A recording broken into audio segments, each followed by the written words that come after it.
Good evening. Happy Thursday, everyone. Hope you're having a wonderful day. Let us continue on with Hat Trick Challenge. We are 2 of the runs through Fade. I know I forgot to record one of them here. Let's find out which one that was. So that's right. We did Little Icarus and we did Firelight. And so we only have Eternal Flame left to go, which is the it's the end list and quick one, which is fine. Let's see how this goes. It is the one that is, how do I want to say this? It is sort of the most flexible in that it's not tied to any particular strategy. Fade just kind of does her own thing more or less, and we'll just have to construct some other game plan with our deck to actually deal with the rest of the wave clear. So we'll see what happens, and we'll get right into it. And I, once again, forgot to turn down my volume before that, which is fine. Didn't blow my ears out this time. Good to see you, Fury. Okay, and so we used Time Father and Bogworm. Aquaths might be okay. Heart of the Pact might be okay, but probably not what we want. I mean, I think it's Herzls or Aquaths. And we're probably going to do Herzls, even though I kind of like using different pyres. So I don't know if we picked Fear's Greed a single time. We probably picked it for Lady Avarice.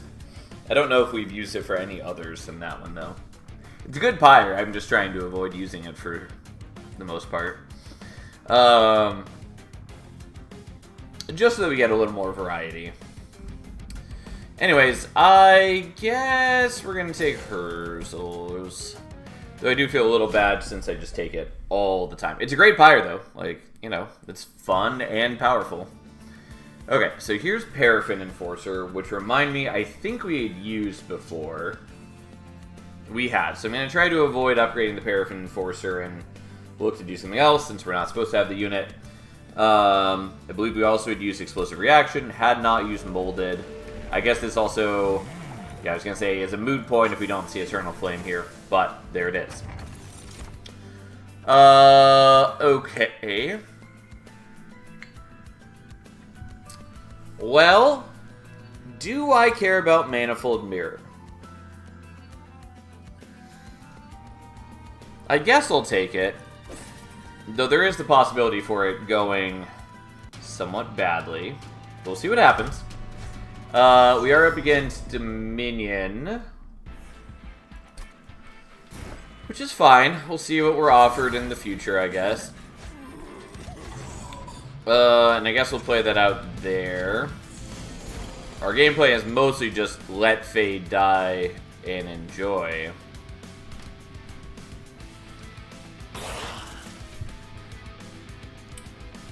Thanks for being here so often, Binks. Hope you're enjoying it. Okay.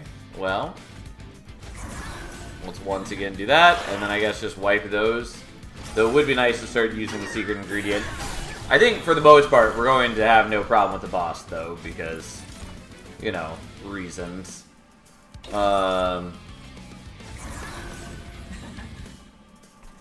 Yeah, I guess we can play this out here, because then we'll still have capacity for Fade. I just don't want to play it on, like, mid-floor, where that would be an issue.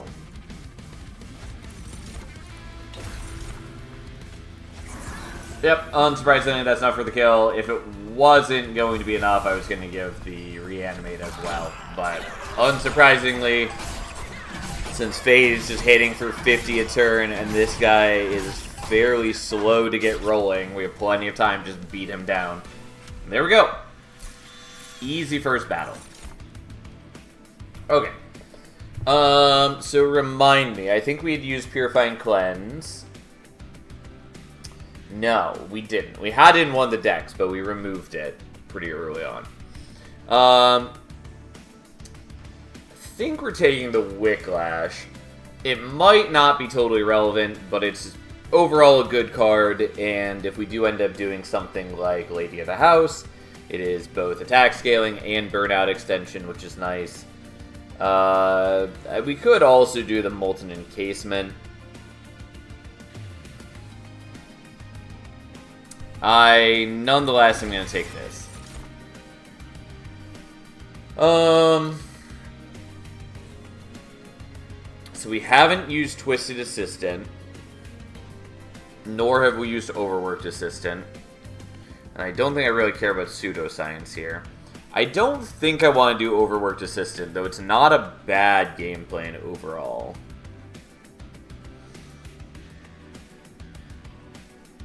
It's a strong card. Kind of want Twisted Assistant.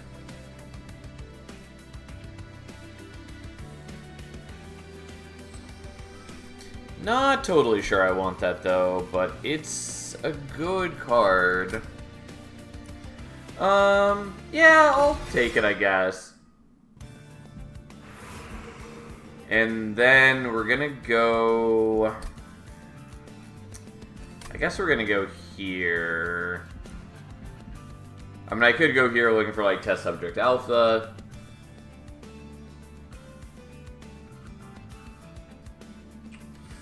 We have already used up Plague Doctor. Okay, let's go here. There's multiple good things we could hit.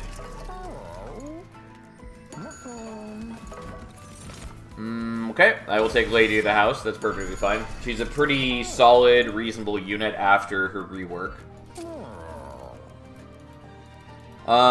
Don't think I want to do that. I think I'd rather reroll looking for something else.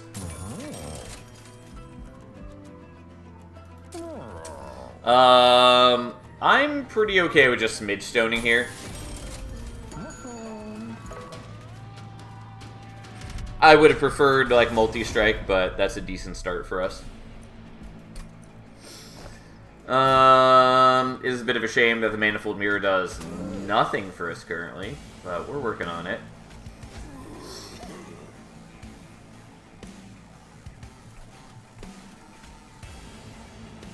Okay, let's put you there for safety's sake.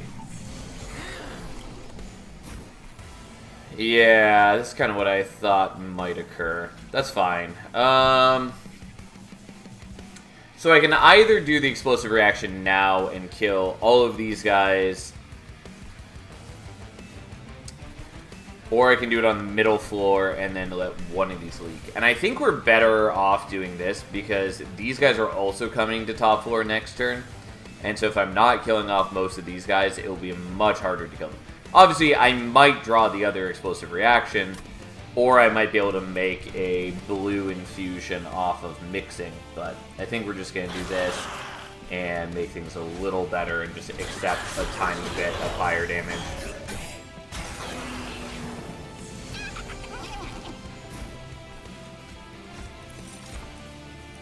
Okay.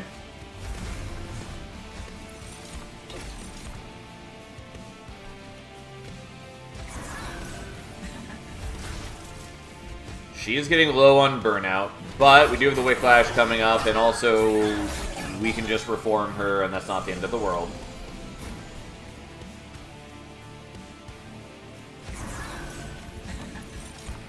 So if I do this, you're then strong enough to get the kill.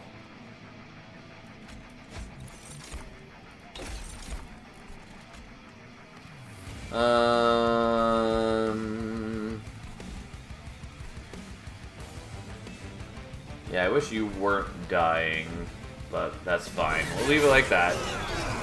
I could have prevented a little bit of the incoming damage if I really wanted to, but didn't do it. Well, that's not the one I was hoping to get back.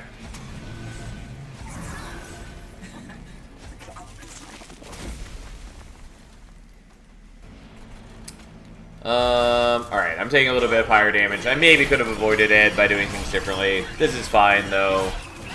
Not a lot of damage. Even if I probably should have avoided it. But here we are. We get the kill. We even get rid of the Calcified Ember. And then we beat him to death. Ooh, Resin Blades is sort of interesting.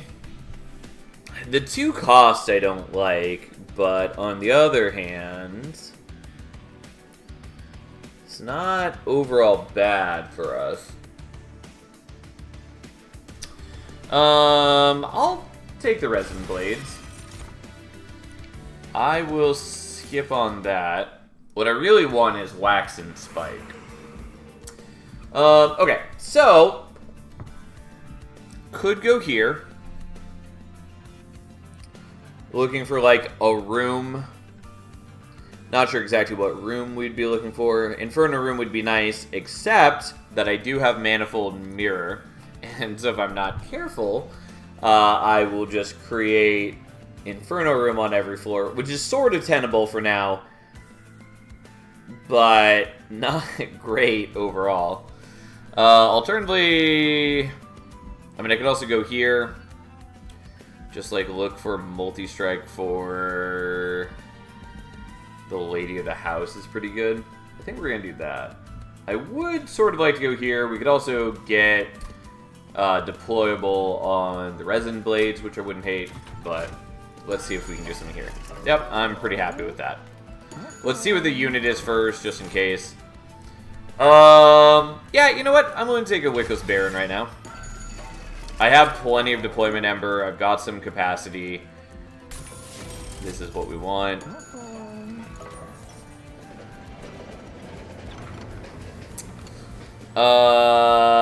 Yeah, interesting. I guess I'm gonna do that, even though it is maybe the wrong choice, because I'm wasting her health pool to do so.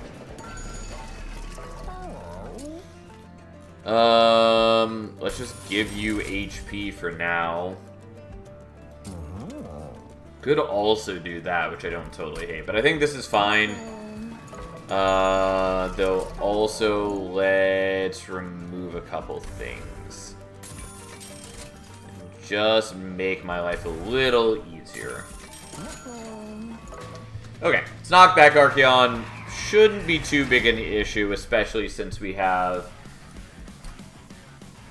Fade who can chump block for us a bit. Like, yes, it's possible for it to cause problems for the most part. I think we'll be okay.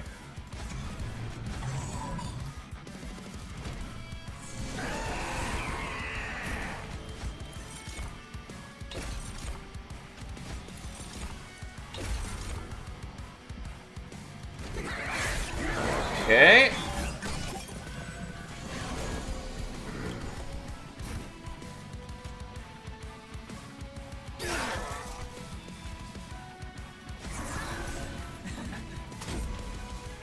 Alright, let's keep the burnout going.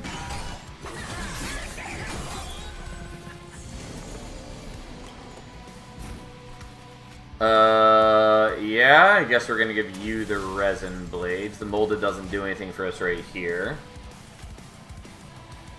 And I do still want you to die, so that does mean we need to put you on one of these floors.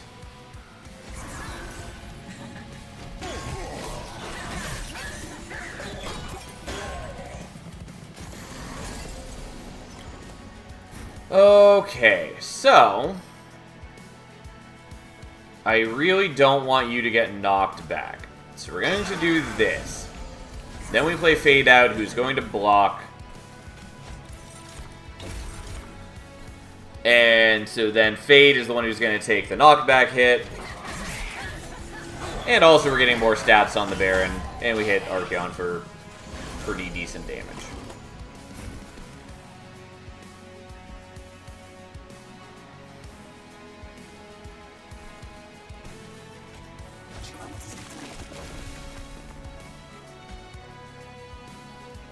Once again, if I play you there, you won't actually die. So we're just going to do that. Well, sadly, that's not more reanimate like I want.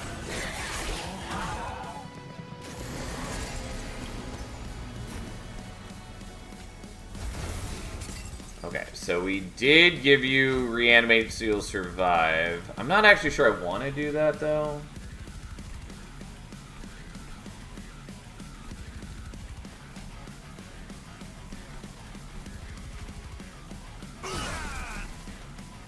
Actually, let's do that slightly differently. I do want to play with the Twisted Back this turn. I got a little distracted. I do think I'm going to do that, even though it's not perfect. Hopefully we can extend the burnout or whatever. And I guess we'll just hit there. And then just pull him out of the Reform pool in case we need that for later. I'm mostly just trying to make sure that she's alive at the end here.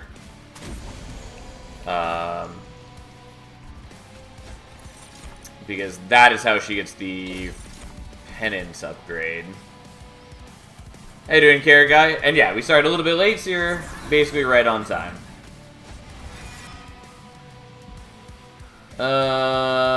Yeah, we shouldn't need this, so we'll just block with you for a turn. So Fade gets an extra hit in.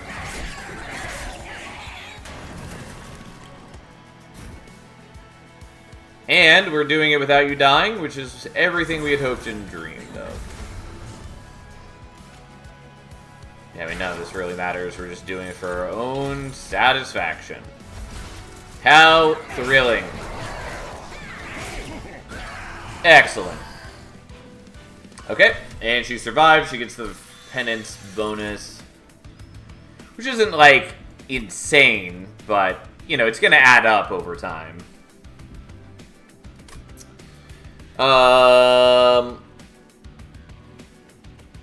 Foremost Child deserves to be reworked.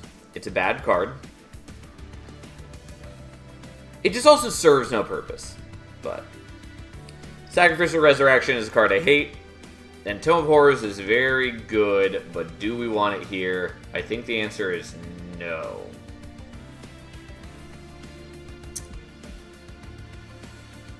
Yeah, we'll skip. Maybe I should take it. I'm not doing it, though. I think I want Meat Hook.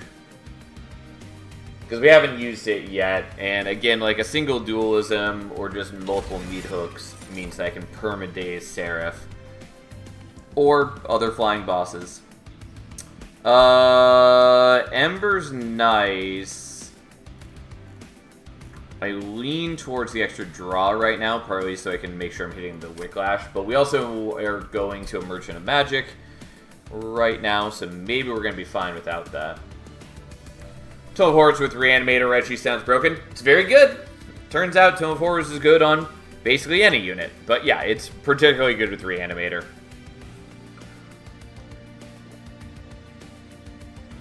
Especially double stacked. Explosive Reaction. This is also quite good with Reanimator or Reggie. Anyways, what am I taking here? I still kind of just want to take draw.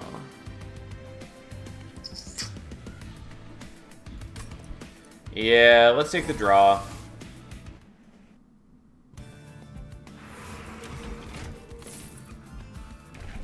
Okay, so we have to take Eternal Flame 2. Admittedly, wish I could take Firelight right now. Oh well.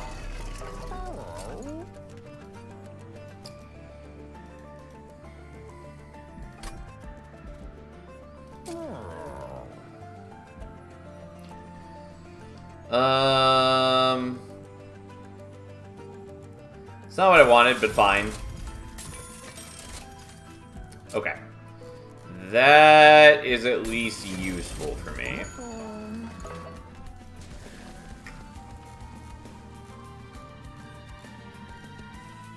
So I think I'm still doing this and duping the Lady of the House. At this point, I would also sort of like to dupe the Wicklash, but fine. Pretty confident we're going here, and we're going to dupe the Lady or the Wicklash again. Probably the Wicklash right here, just based on my capacity needs. And then we go from there. Ideally, we could get, like, Combustible Wax. I don't even know if we're going to do Merchant of Trinkets here, but, you know. We're on Eternal Flame, right? Yes, that is correct. The -1 Ember per turn I don't love. It at least doesn't mess with deployment at all.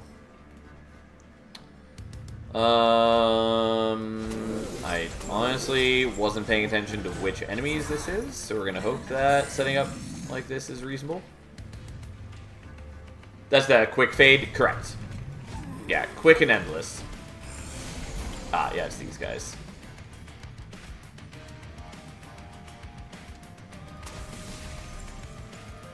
Well, unfortunately, can't play the Calcified Ember, can't play the Shard. I don't really care about the Shard all that much, but I would like to hear the Calcified Ember.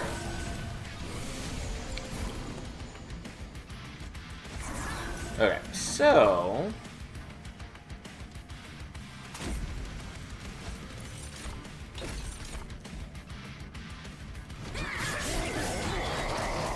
slowly, Fade is building up HP.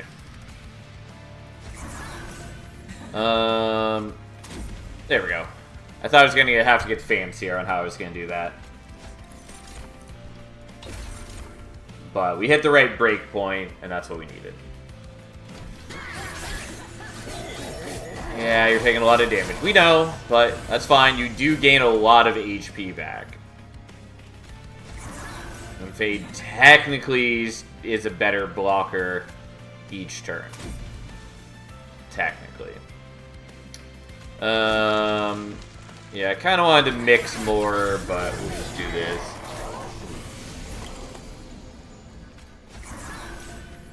Luckily, my deck is somewhat self-sufficient.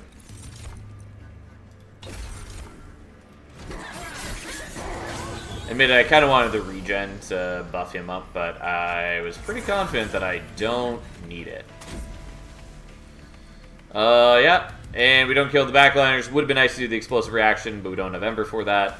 Also, technically, I can do like that. Doesn't matter. Since we're just kind of beating him to death real quick. I also could have put Fade behind the Baron, which admittedly would have been the better play. Didn't do it. Didn't matter. Totally fine. Subsuming Blade is cute. Don't need it.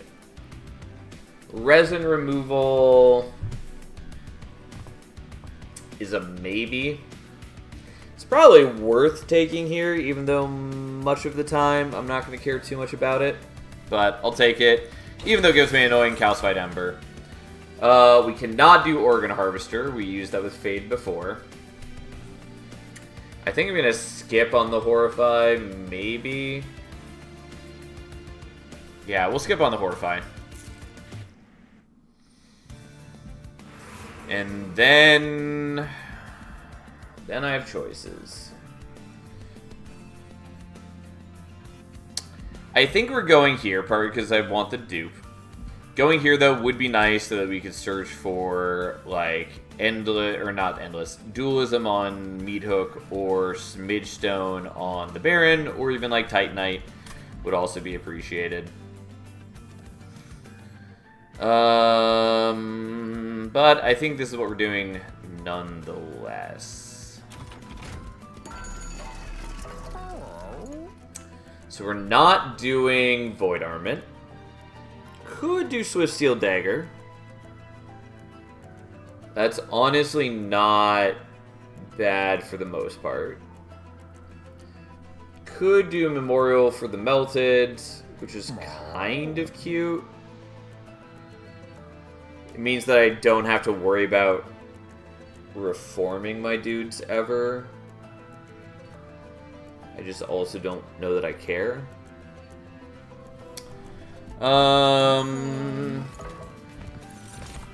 Nope. Okay, so I've currently got 8 Deployment Ember. I care about basically 4 of it. Because 2 goes to the Ladies of the House, 1 for the Meathook, and 1 for the Baron. 16 and 20 was the missing 3 aside from Fade. The 3 that we haven't done yet are Wildenton, Prince, and Lion's Mane. We have failed with Prince once and Wildenton once. And then Lion's Mane, we just haven't tried at all. We've just been saving her for later. So, Those are the remaining couple.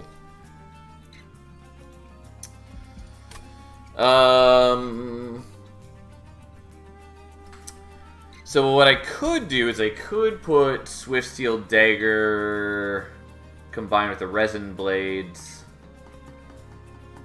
And I could even make that deployable.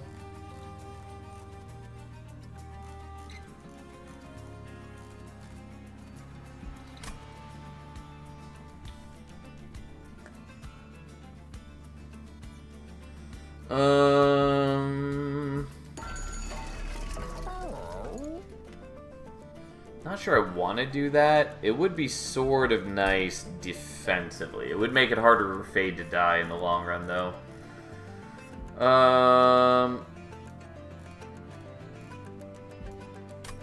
Okay, I don't know if I'm going to combine them. I will take that.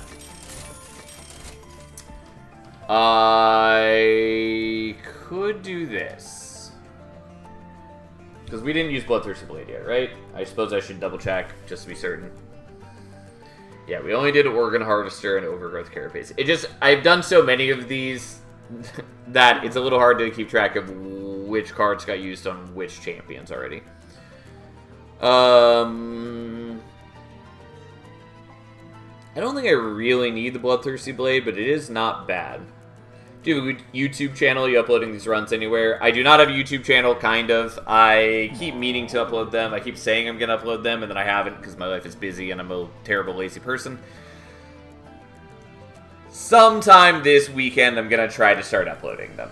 I have all the VODs. I have a bunch of old VODs, too. It wouldn't actually take me that much effort to upload the VODs. I just haven't because I'm me. But hopefully by next week, I will actually sit down and devote the time to just upload these. That's the plan, at least.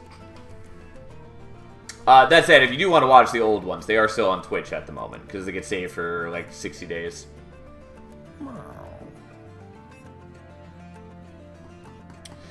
I kind of want the Bloodthirsty Blade, but also, again, I just don't know that we care. And it does represent more Deployment Ember and some more gold. I think we're gonna not.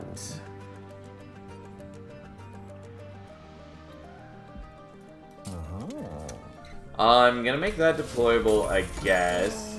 We're going to dupe the Wicklash for now. I was hoping to find Steward's Quarters. Sadly, didn't get that. Just because I would have wanted the extra capacity without actually having to take a capacity upgrade. I don't know if I want to merge those. I maybe do. Yeah, you know what? I have other problems to deal with, but I think this is good enough. Namely, it's going to be harder to get Fade killed reliably this way, but it's still pretty useful. Hello, Glacier. Good to see you. Hope your day has been well. Alright, let's get rid of you. Even though I should probably save my gold.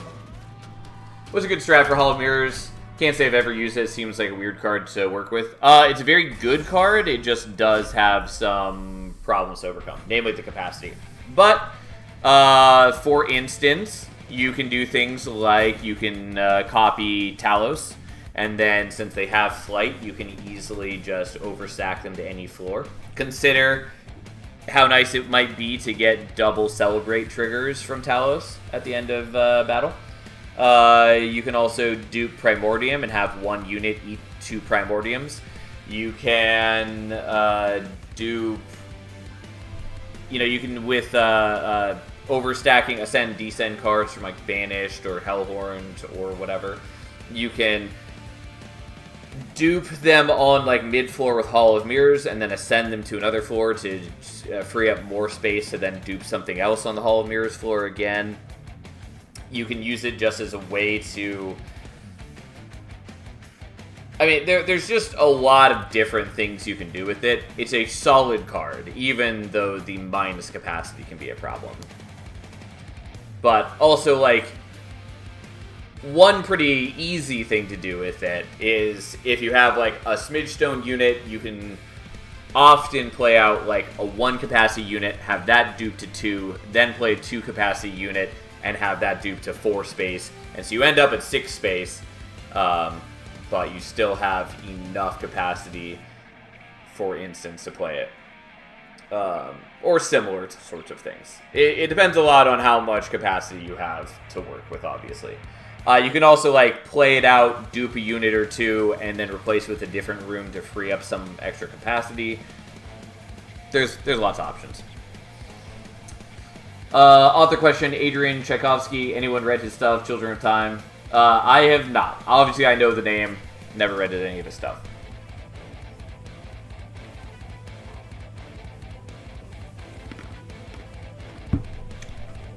I've seen Sal use the hall, play the units he wants to dupe, then change rooms. Yeah. There was also a run a couple weeks ago, probably longer than that now, actually, where we, for instance, had... we were doing Remnant, so we had access to Reform, and we had a Cold Kalia with Flight from the event upgrade. And so we would play out the Cold Kalia on the Hall of Mirrors floor, and then we just fly them to a different floor.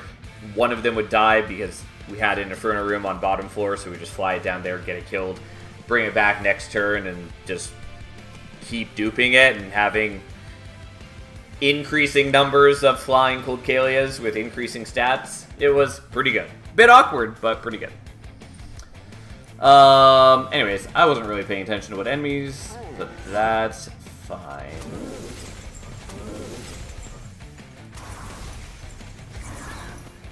We're gonna not play these guys out. Even though I suppose I could have. We don't really need to worry about the Reform pool.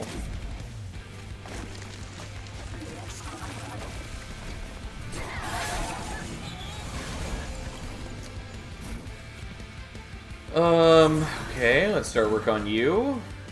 Let's extend your burnout. Give that to you. And then start mixing.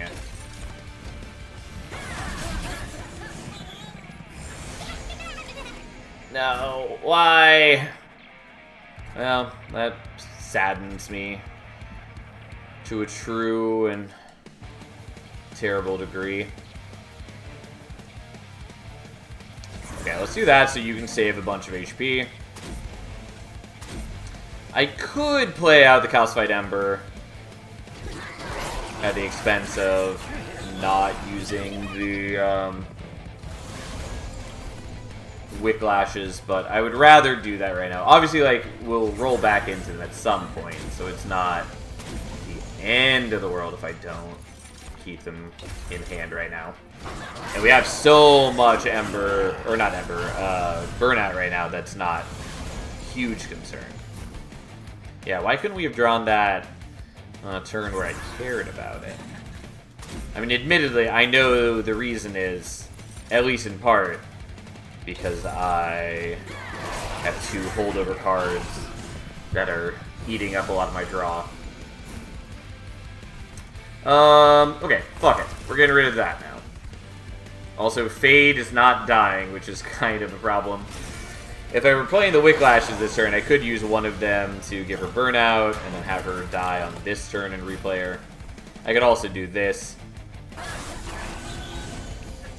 Not that I, like, have to do this, but it is an option.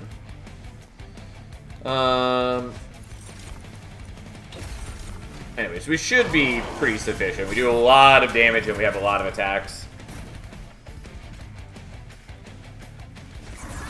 And we're gonna get rid of the other one.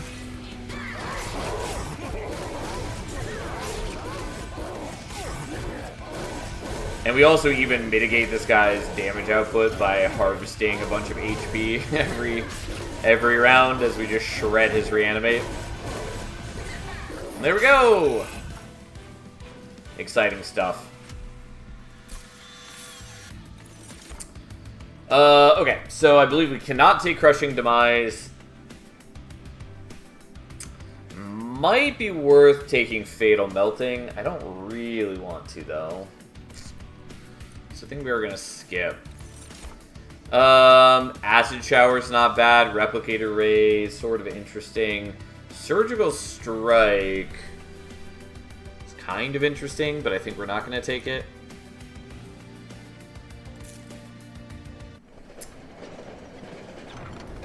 And we no longer have Fragile. Hasn't been an issue yet, but still nice, I suppose.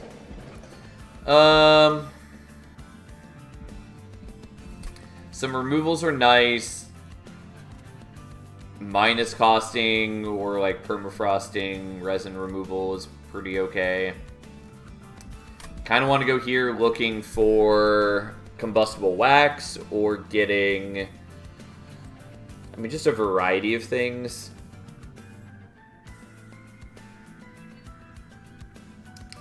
Don't know exactly what I'd want to see, though. I mean, what I would want to see would be, like, Pyrestone housing or Lightstone casing.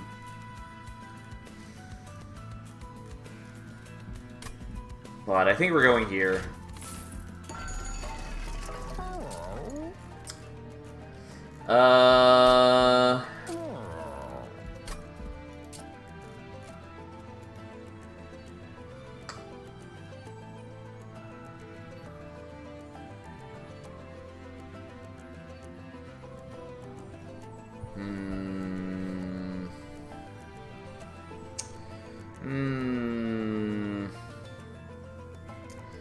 I guess I'm willing to do that. I'm not, like, wild about it. Okay.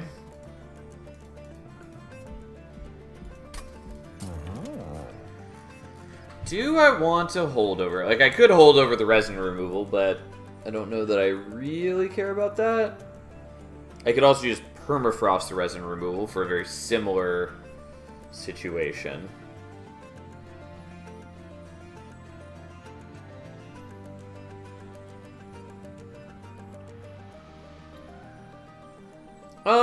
Yeah, let's do it. I mean, it's still okay.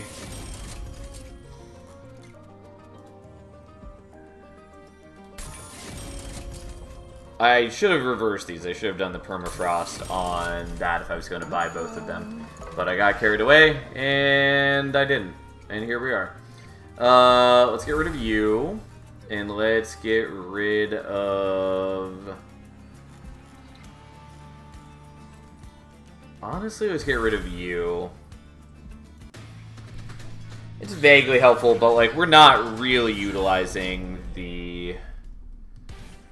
We're not really utilizing the Twisted Back. And it's mostly just more trouble than it's worth for us right now. Okay, so you get that. You get that. I guess you go there.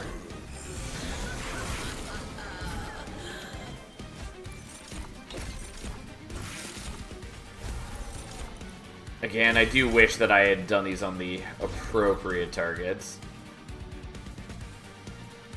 But alas, I did not.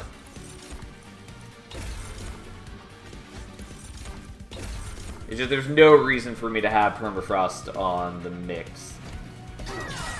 Anyways, here we are. We should be pretty cleanly wiping these waves.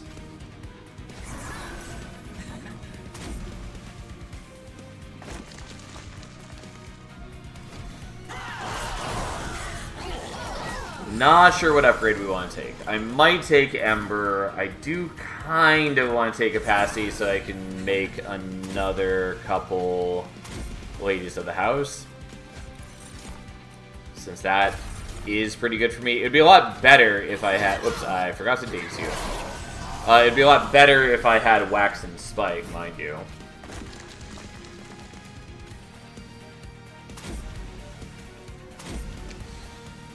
Well.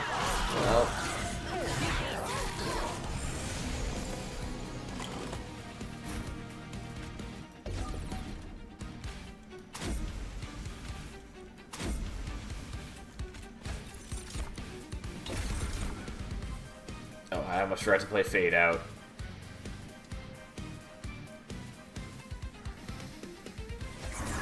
Yeah. I just was stopping to make sure Fade was actually dying this turn. I mean, it doesn't super matter if she isn't. but it would still be nice.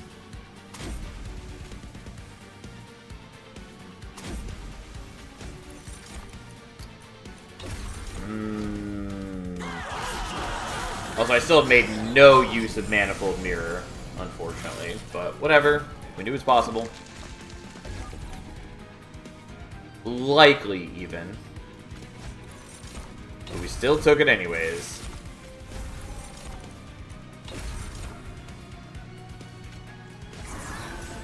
Yeah, sadly, you're not dying yet. I can't buff up the enemies to get you killed, and I'm not willing to swap the mix trying to get a blue infusion.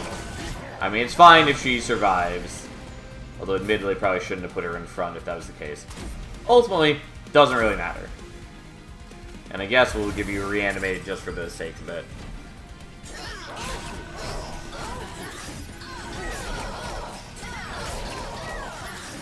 Ta-da! And then we easily beat Kale to death.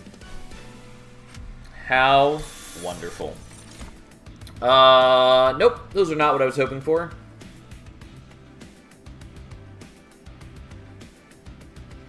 And the brain transfer is kind of cute.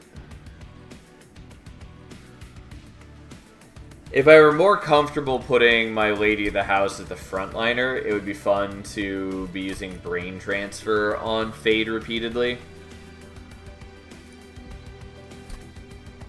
Because it would kill her, would get her back the next turn. She stacks up attacks so quickly that she'd be donating, you know, 150, 200, yada yada attack each turn to a unit that is attacking 3 times. Like, that is a lot more impressive. But, unfortunately, it's only to the front-friendly unit. I don't have terribly great defense. I mean, I can sort of just let them die and reform them. It's not the end of the world, but let's not nonetheless. And then, sadly, I think we're doing Ember as much as I'd like to avoid that. Again, if I had Wax and Spike, it would make a lot more sense to do other things.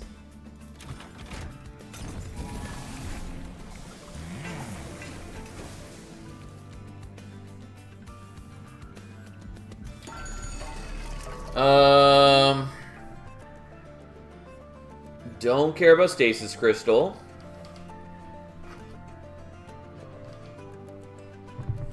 Don't really care about Memorial for the Melted. We're not taking Void Armament, even though at the moment it's probably fine. Could take Exile's Diadem. Could also take Zone of Silence.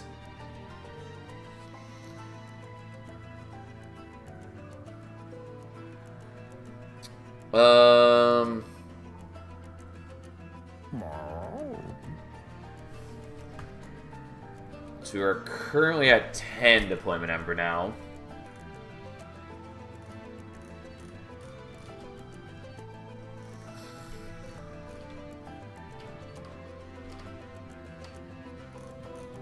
And I'm currently using up 7, so I could do 8 with that pretty easily, and then 9 by duping the Lady of the House.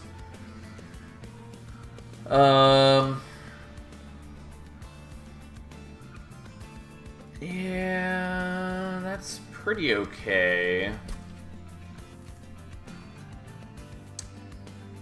Again, it's not really as strong as I would like it to be, but it's not bad, per se. It's just not as much as I would like.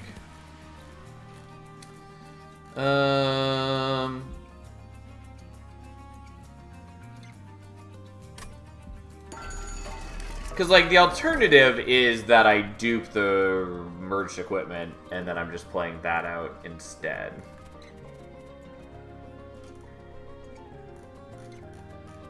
Because I would have exactly enough for that. And obviously, I could, like, take the Exile's Diadem and still dupe the merged equipment. I just wouldn't be able to play it out until later in the battle. Don't know that I care.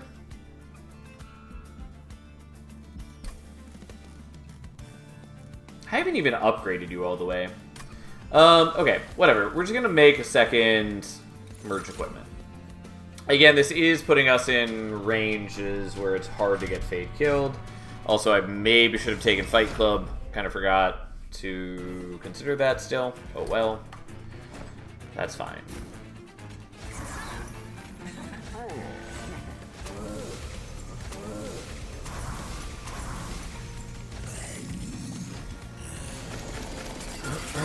Okay.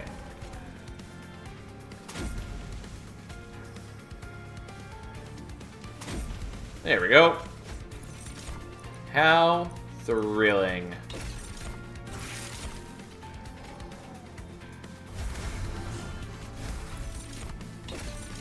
Honestly, I should probably be looking for a blue infusion just to make sure that I can get the collector if it shows up on top floor. Because if it shows up on mid floor, we can get it with the, There we go, that was bugged out, that's fine. If it shows up on mid floor, we can get it with a meat hook. But if it shows up on top floor, I need to do other things.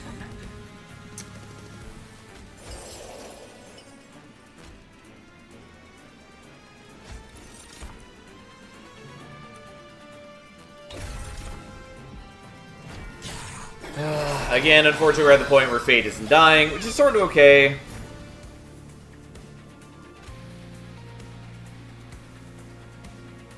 This means we can do other things. I can still kill her that way. It's just that I didn't want to use that last turn, since I didn't know where the collector was going to spawn.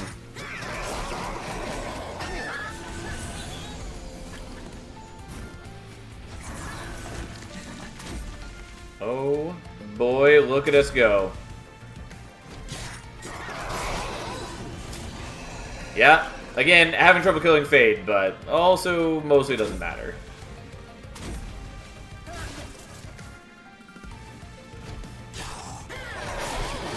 I don't quite kill all of them before they get to attack, but that's fine.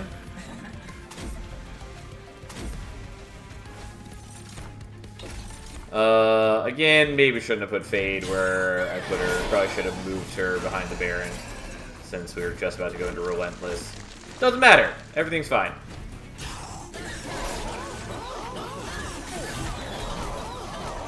Ta-da! Exciting stuff. For, dare I say, exciting people. I mean, I kind of want the Mortal Entrapment, except that I'm going to struggle to play it unless I just don't play the Wicklash on any given turn. I'm just going to skip. Gonna skip, especially because I can't take the Organ Harvester. And then we're going here. We'll figure out what we're actually doing in a moment. Waxer Snuffer is kind of cute. Attuned Whetstone, sadly, is worthless for us. Resin Block basically doesn't matter. I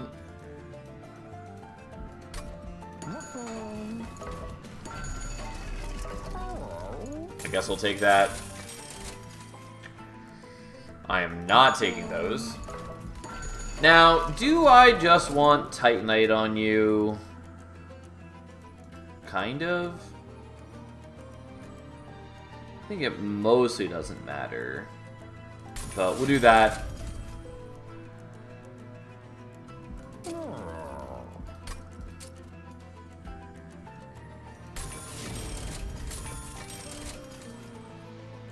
Well, I was hoping for other things.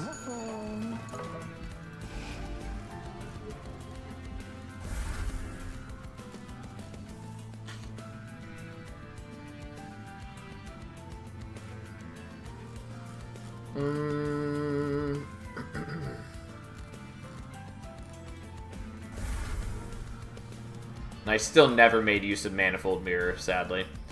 Probably should have taken the Fight Club, but here we are.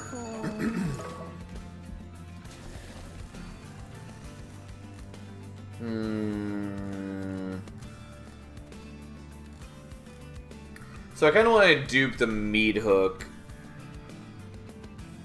But then I run into deployment Ember problems. What I really wanted was just hit dualism on him. Nonetheless, we'll dupe him. It barely matters. And then we're going to remove some stuff. Gonna get rid of that. Gonna get rid of that. Probably should have gotten rid of another primitive mold instead. It's fine. It's whatever. It's okay. Admittedly, I don't really totally need to be permadazing Seraph.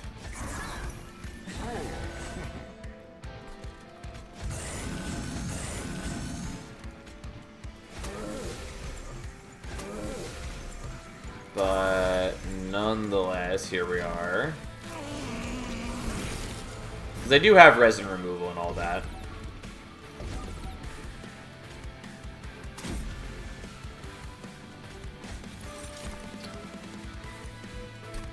Okay, so we are killing all of them, so we'll just set this up for green. Just in case we need it.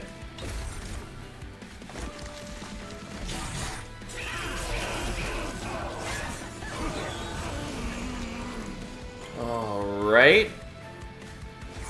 Again, wish that I had given you permafrost instead of the other thing, as there was absolutely no good reason for me to have done, but that's fine.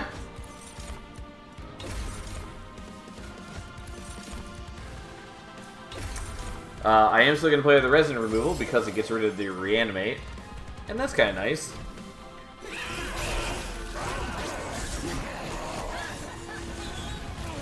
Yeah, Fade does build up a lot of stats real quickly. Specifically attack. Basically no HP, but the attack builds up real fast thanks to Waxer Snuffer. Again, partly why I wish that I could have done the brain transfer.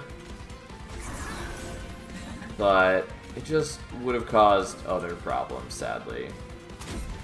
Would have been fun, though. Would have been a lot of attack to pass on. Okay, we didn't actually kill you, annoyingly.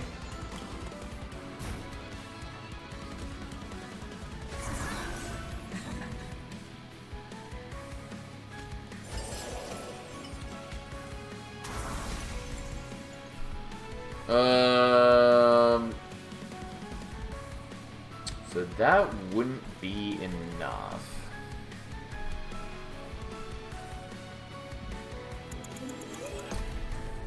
What if instead we do something different?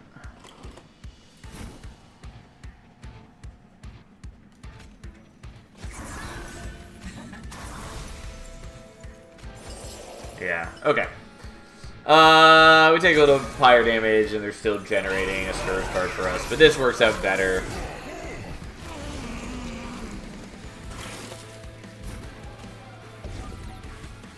I mean, I don't love having to do those, but that's fine.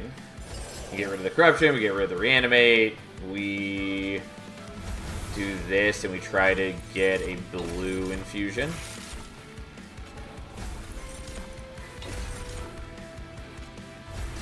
And then we have a much easier time murdering those.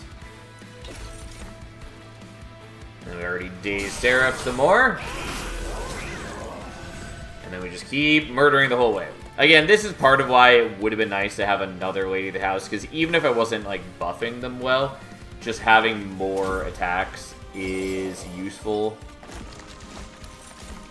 But either way, it's fine. It's fine. We're making it work. I had to take a tiny bit of damage, but we have almost full life going into this fight anyways.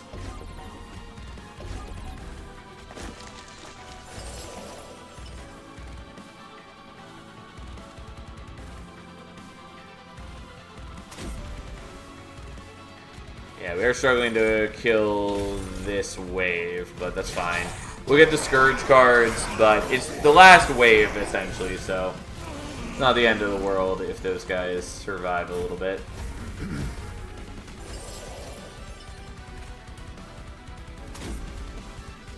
Ta-da! And then we easily murder them all. We already taken a lot of the wave before they even get to attack, and then, you know, they do their thing. The Baron has only a small amount of corruption on him from the, weakling extinguish enemies dying. And then we just beat Seraph to death. Exciting stuff for all involved. Okay. And we have not failed to get the Celebrate bonus on the Ladies of the House. So they're now up to a starting 85 attack, which is actually higher because they have more attack when they first come out, thanks to the burnout. Which is pretty good. Okay, so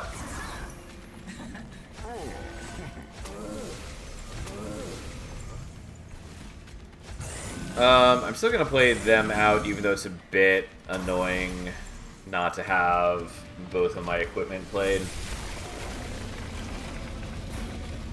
Well, I guess we're going to do that right now.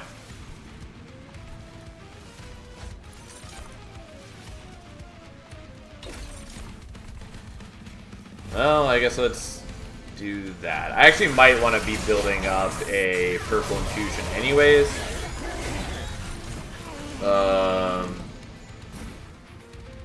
Just to speed up the Dominion death.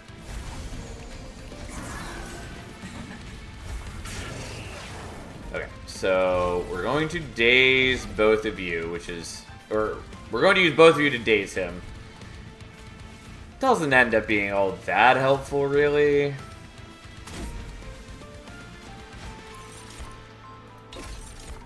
But fine.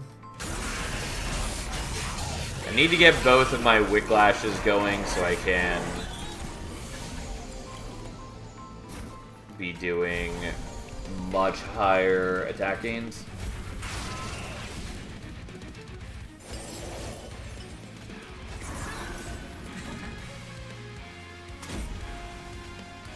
Alright, so now you're strong enough that you killed those guys in a single blow. I mean, Fade is Aro, so killing one of you in a single blow. What you got here should be a win. Yeah, we should be fine. I don't have, like, the fastest damage scaling. I have decent damage scaling.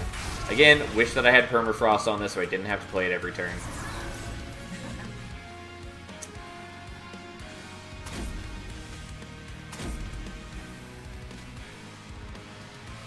Well, I'm still going to play it just so it's in my hand. But no, turn 1 kill, shame on you. How dare you, Fury? How dare you?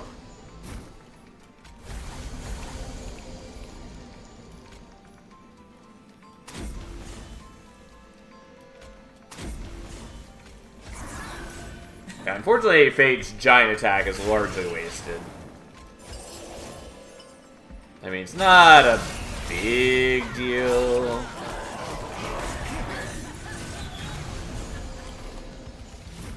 It still seems useful to have her be blocking for the other team members. Oh, she's not dying for once. Honestly, not that helpful. Kind of would prefer that she's just dying every turn, but hey. It's not like I really have Ember to play out other things anyways.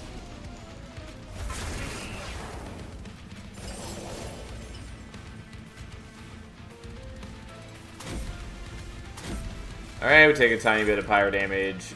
That's fine.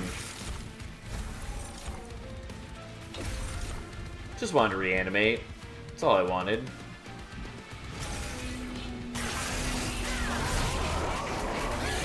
Alright, still gotta kill Entropy. Which, admittedly, if I really want to, I can be doing.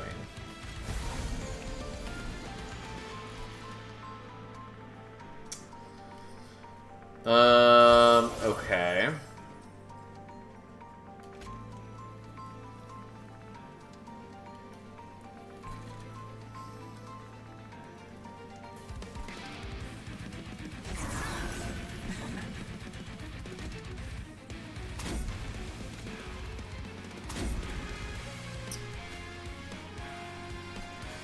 Yeah, I don't need to play the Pyrolite this turn. It doesn't really change anything.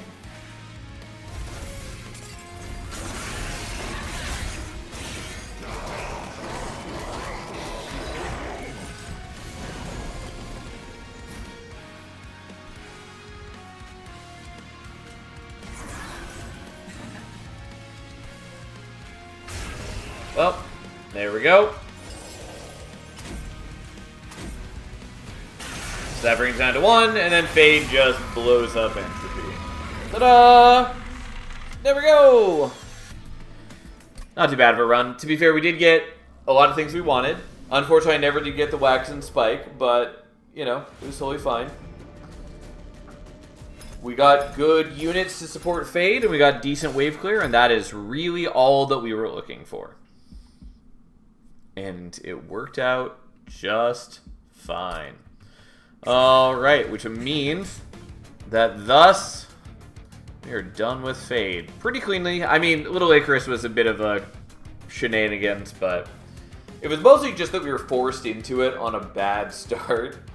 And, yeah, it's fine, though. After the initial hurdle, we made it into a powerhouse, and it was real solid. But there are only 3 more to go. Now go back and fix your failures. Yeah. Sadly, that is next on the docket, is I need to do Prince and Wildenton. We still have to do Lion's Mane too, but I want to do Prince and Wildenton first, I think. That said, don't know which one I want to tackle first. I think we're doing Prince now. And I don't remember what I used with him last time. It was probably Lazarus, I think, is what I took. I think this time, if I want to be stronger, I'd probably take Banished. Again, I feel a little bad just because we use Banished for, like, everything. But Banished is good. And it does have decent support for our overall needs.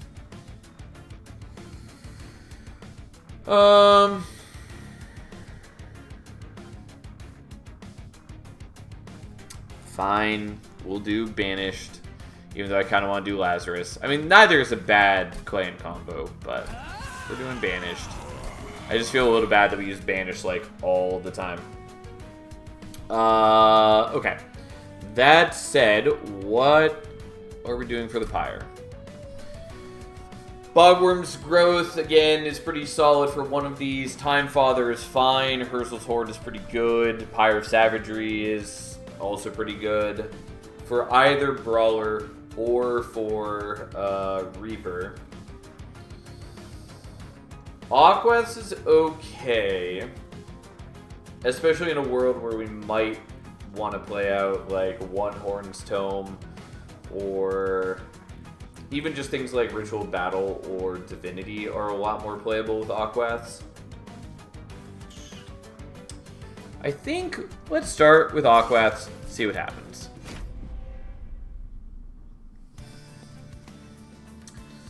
Not my favorite banner unit. Or just get rid of Calcified Ember. Yeah, but like, that's pretty boring use. You're not wrong, but it does fill me with despair. Well, I don't really like playing Imsicle all that much. It's not the worst. It can provide good value, and like they are free chump blockers every turn. Not free, but you know, an extra chump blocker every turn. Nonetheless, we'll take Wing Steel, even though there's a chance that it's not as helpful as I desire. Okay.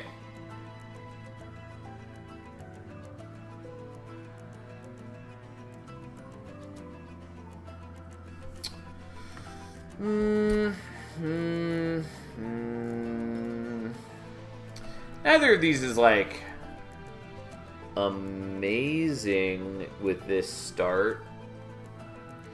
It's fine enough. I kind of want to do Wrathful because it is probably his worst path in Monster Train 2. It's okay, it's just not amazing.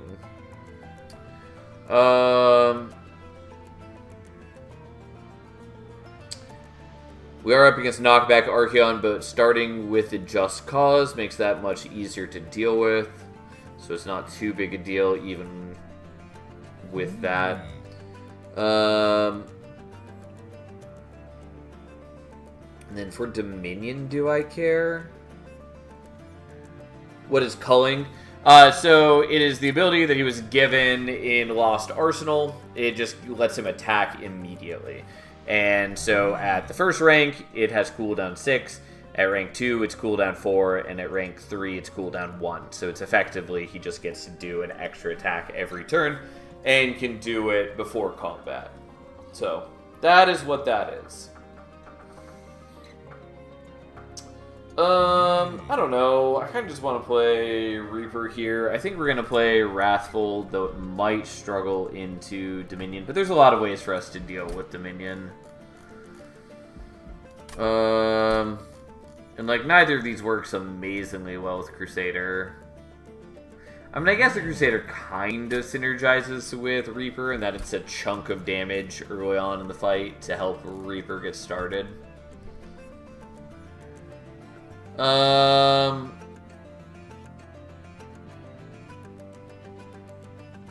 know what? Fine. We'll play Reaper. I don't really hold in my heart any excitement for this, but that's fine.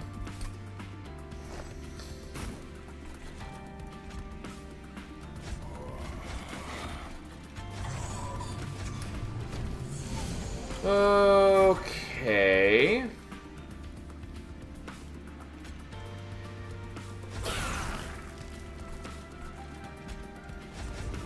And then let's let you start stacking up some stuff.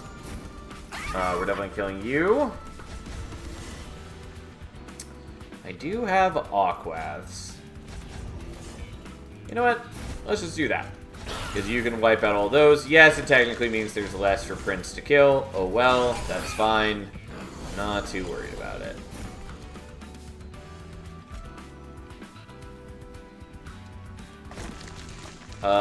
You know what? Sure. Let's do the Warbler.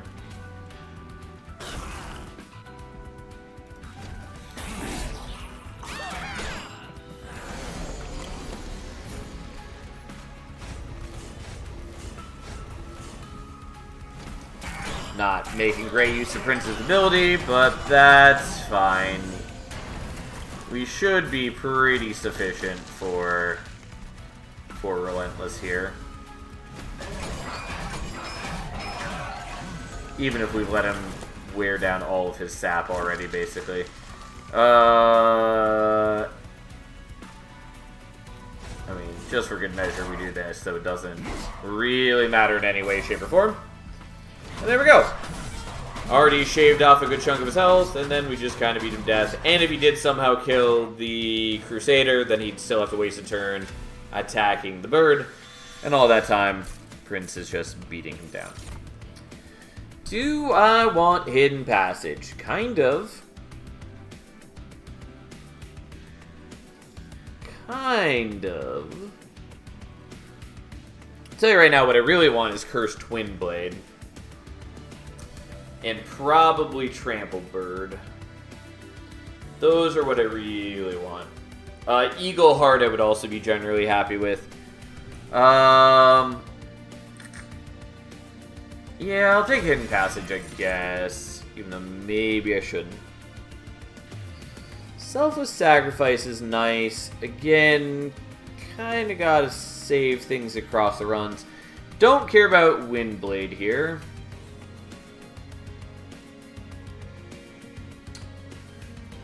I mean, Selfless Sacrifice might be nice when we are up against Corruption Seraph.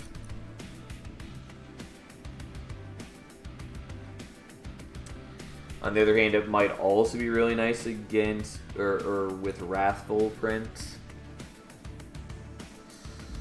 We'll skip. That might be wrong, but we'll find out what happens. As for this,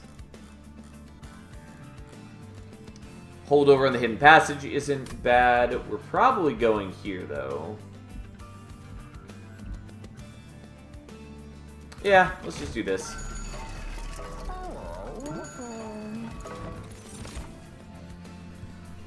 Avenger. That could be interesting. It would basically be swapping out the Crusader for it. This would mostly be relevant if I get Trample for Prince, which is not actually that likely, but it is possible. I think I may be okay with just keeping the Crusader, even though I'm not, like, totally wild about it.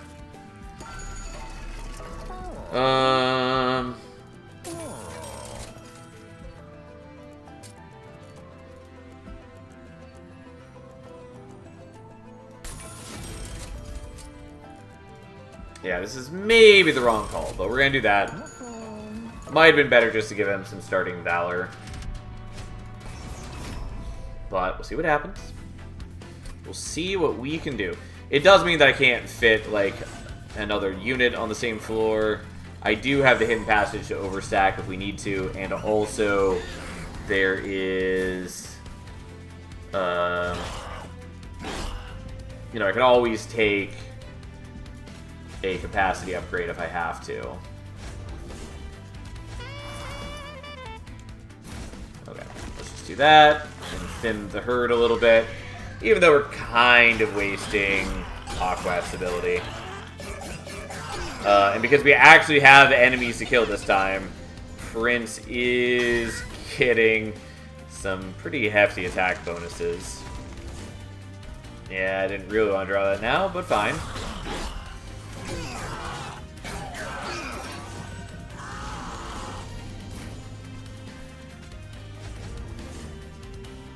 I could just explode him, but I'd rather Prince get the kill, so let's let Prince get the kill.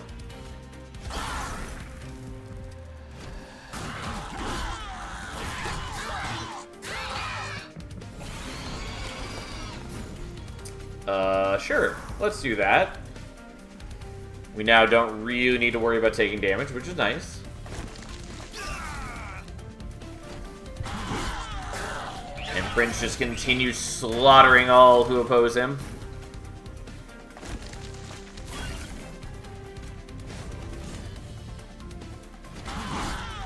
Alright, hopefully we get a torch so we can knock off your damage shield.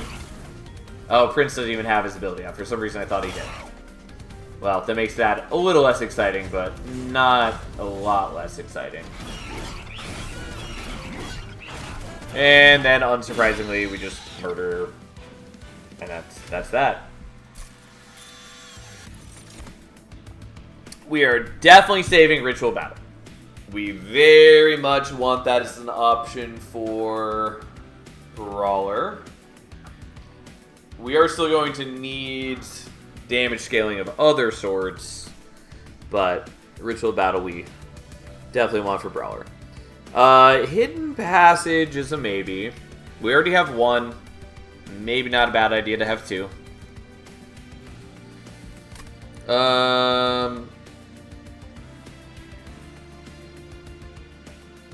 Yeah, I'll take it even though it comes with the Calcified Ember. We're going to skip on those, I guess.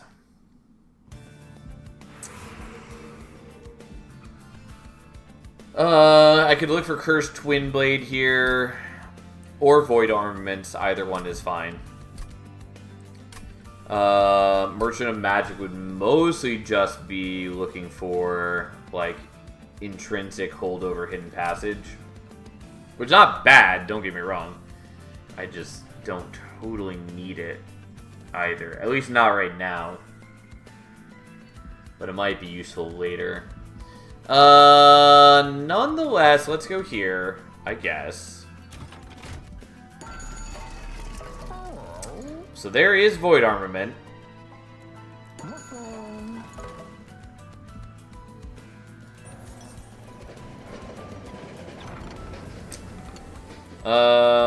Okay. Well, the Fecundity is kind of cute, but I think we just want the Reanimate on you.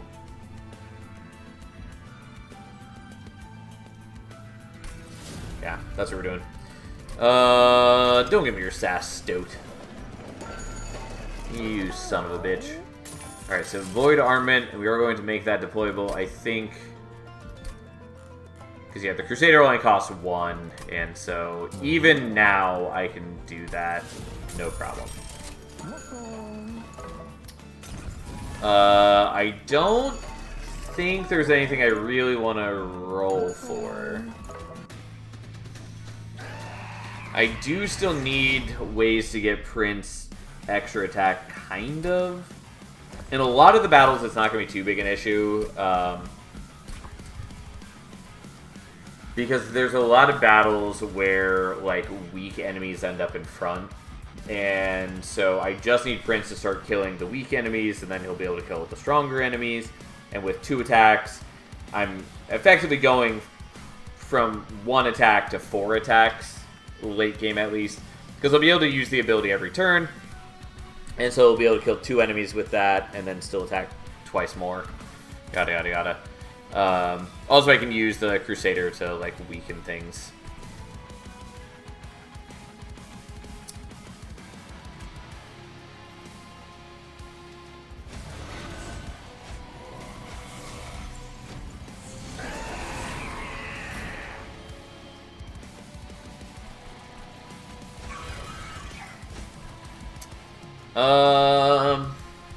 If I wanted to save your HP, I could just sacrifice the Steward. But I think I'm happy to just do this. But I will do that because it only has a 2 cooldown, so we'll just get the 100 damage on him. Already forgot that it's knockback Archeon.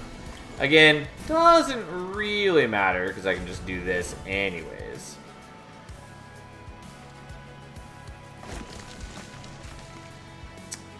Although, admittedly, I probably should be buffing up Prince a little bit.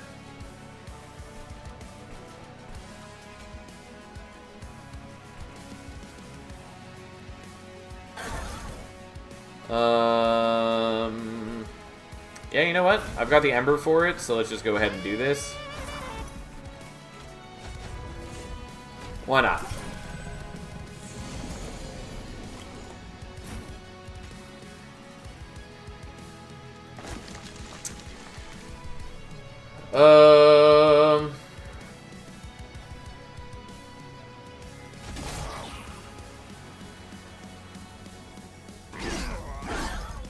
Okay, I mean that looks reasonably good to us.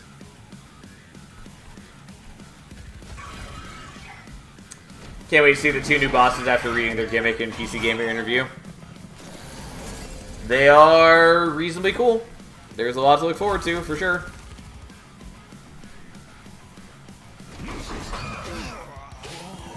I especially like the idea of having 2 bosses that fight as one. Alright, so you move forward so then Prince doesn't die.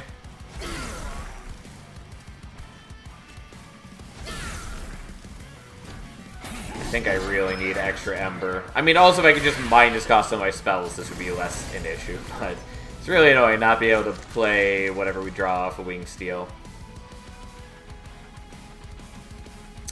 Enemies who are easily murdering these guys. Just for the sake of it, we'll do that. And then next turn, we'll be able to move you up front if we need to.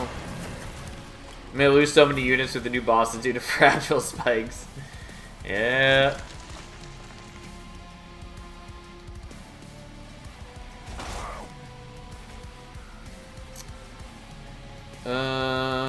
Yeah, that's fine. I don't really want to stab my dude, so it's not that big a deal if I did, I suppose. I could also move Archeon up this turn, that would also be fine.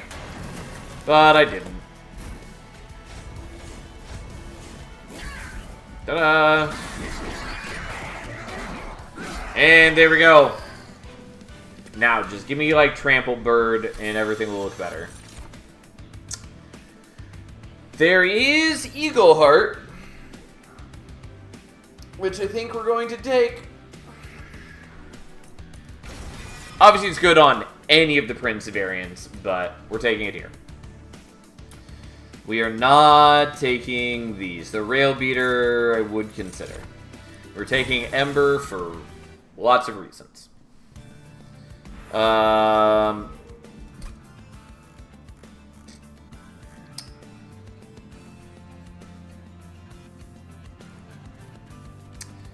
So I could upgrade the Warblers.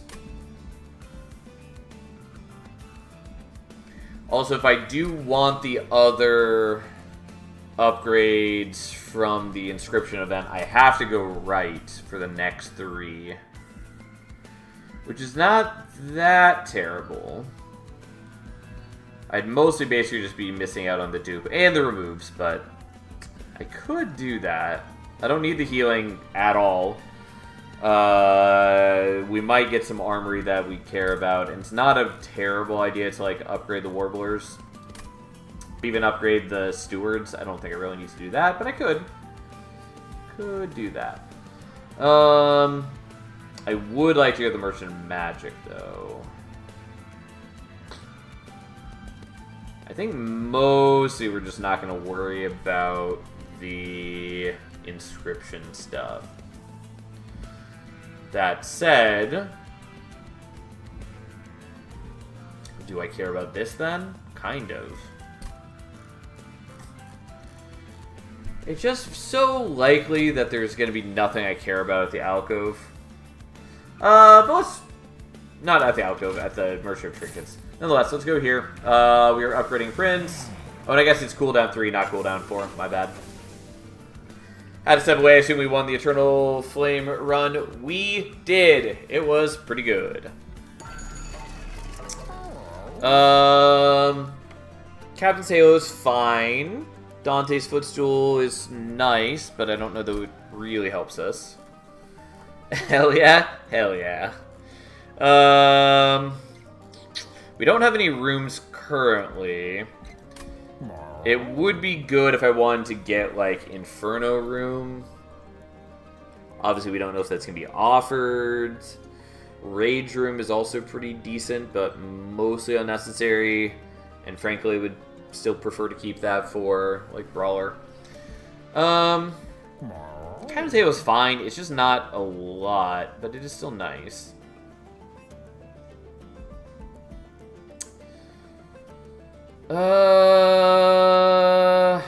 Let's reroll.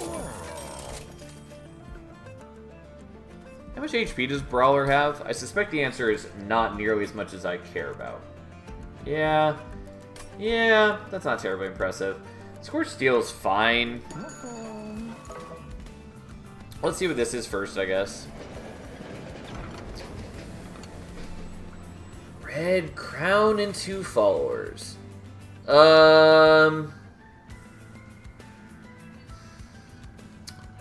I'll tell you right now, I generally don't like this event. But it might be worth doing to put Endless on you. Just for safety's sake later.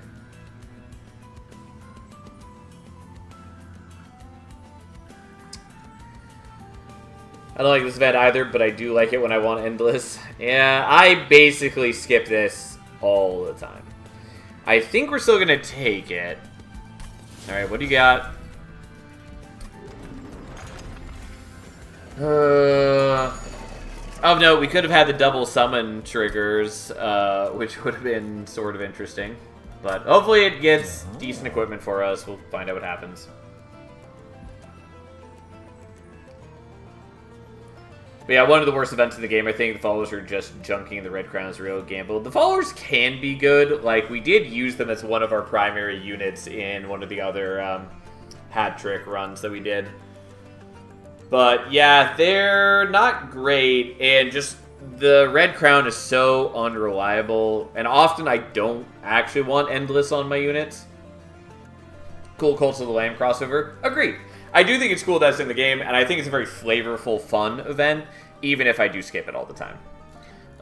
Follow with Iron Tongue. I mean, that's exactly what we did to get through one of the runs. I forget which champion it was with, though. I want to say Tethys, but I'm pretty sure I'm just confusing that with the run where we were doing Iron Tongue on Tethys.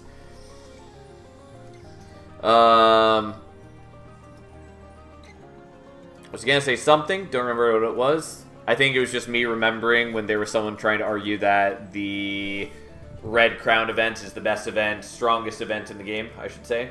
And I thoroughly disagree with that.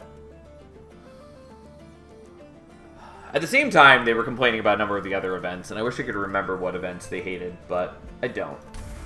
Alright, have a nice night, Fury. And a nice weekend. Since I'm pretty sure today was Thursday, I don't really know days anymore. Yeah, I mean, some events just break the game after you get them. This one does not. Yeah. What cards did Covenant 1 give us? We started with the Molting Imps and the Warblers. That's what we started with. And then we drafted 2 Hidden Passages. I think we're skipping on the Scorched Steel. It's kind of okay for us, but we'll skip.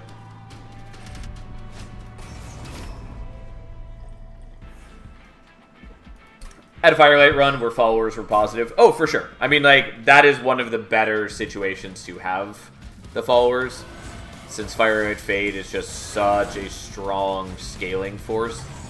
The biggest problem with them is just that they want to be a unit that you're relying on, but because they're not a banner unit, it's very hard to make them like a meaningful part of your deck. Revengefell is another great time to have them. Yeah, for sure. Also very strong. Okay, let's do that. And honestly, I do actually just want you to go to top floor.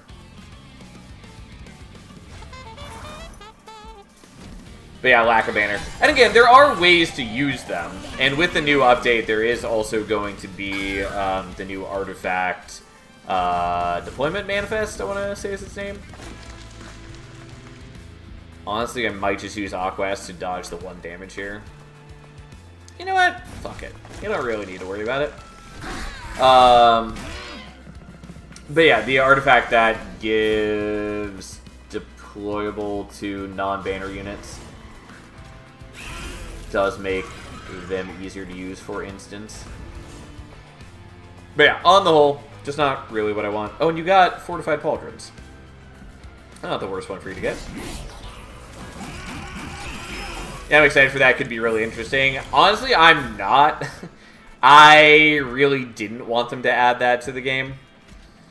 Even though I know a lot of people have been asking for that sort of effect for a long time. To be fair, a lot of those people wanted it to be like an upgrade, like a shop upgrade.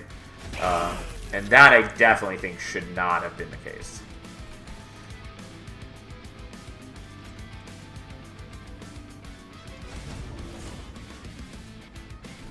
Honestly, we'll just do this, and then you can kill there, and there's that. But, like, it's fine. It's whatever for it to be an artifact. It is kind of actually a pain. I did kind of forget that we have the corruption to deal with, but we'll see what happens. Anyways, it can actually be sort of a pain just because, like, any deck where you have, like, a bunch of units as your starters, like, that can just feel really awful. Obviously, you just don't take it in that event. But still, I don't know. It's not my favorite effect by any means. Okay. So, that solves that, and so does that. Get fucked, Kel. You truly awful creation, you. But anyways, yeah. I think there's... You know, I've talked about this a lot before, but I think it's good for the game for non-banner units to not be too reliable. Because, like, there are already a lot of tools to deal with that. Like, Monster Train already gives you a lot of control over your deck. You have the ability to, like, dupe them repeatedly. You have the ability to thin out your deck quite a bit, so you can make it easier to draw into them. You can take extra draw from boss relics. You can... You know, there are also multiple cards that, like, draw out units from the deck. It also feels like a stepping on the toes of, like, Sketches of Salvation. Like, there's just a lot of things in the game that already let you play around that. And I think it's kind of boring and lame to just be like, oh, here's a thing that takes away the one drawback of those units. Like, yes, it's kind of cute that you can have a run where it's like, oh, Moon Pixies are my banner units. Like, yeah, that's fine, whatever. It's kind of fun. But, I don't know. I don't particularly like it being a thing.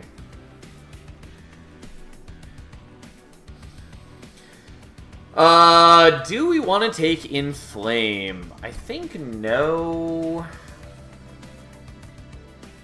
But also, I don't really expect to use Inflame any other time. On the other hand, given that it's Hat Trick, we might end up using Inflame. It might just be our only option at some point. I'm not taking Rage Serum because I hate it. Also because we're not really using Rage, and putting just a little bit of Rage on a champion or on a unit doesn't really do a whole lot for you. Like, obviously it is 10 extra attack when you use it, but it degrades at a relatively rapid pace if we're not topping it up. I thought this was Trample Bird for one moment. I was way excited. It's not. I'm a lot less excited. Okay. So we're going to go here, and we're going to dupe, and that's just life. Let's get rid of these, I guess. And then we're going to dupe the Eagle Heart. What I really want is... You know what? I'm using the Upbeat Warblers enough. Let's give them some extra HP. Do I care about them? No, not particularly, but we may as well. And yes, I did 100% lose my train of thought. I think all I was trying to say is what we really want is to get Remove Consume. Ideally Holdover as well, but at least Remove Consume on the Eagle Heart. Heaven Seal should be fine, and it's Quoto. Who cares about Quoto? He's gonna have a bad day. Windblade is fine. And these go care.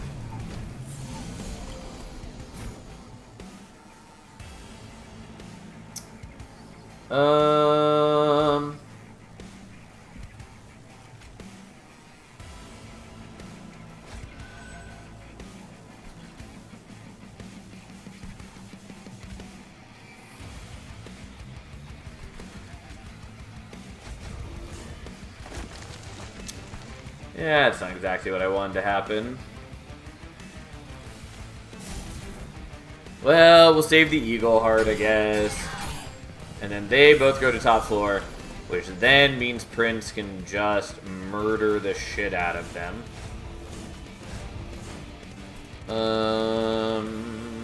Yeah, I guess we do that. I was thinking about using your ability, but I don't actually need to use your ability. I could do the Molting Imp. You know what? Let's do this. Just because I'm worried about too many enemies stacking up on top floor before I'm ready for it. I'm probably fine now that Prince has a big bunch of attack. Also, this is why we gave him HP.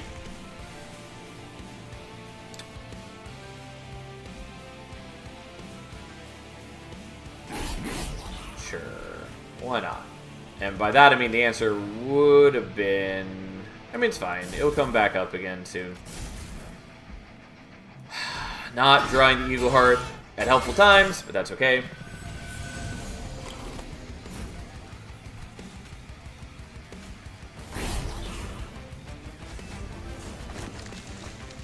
Well, that's fine. This is also...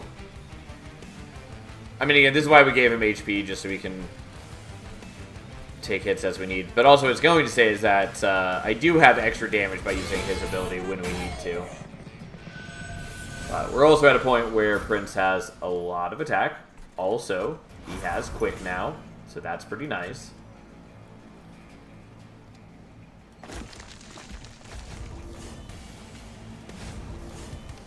Okay, so you're killing those two, and then some manner of dudes behind kill the others.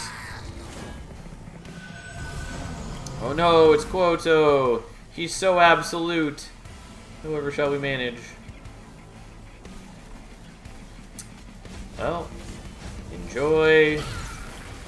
And we even get rid of that.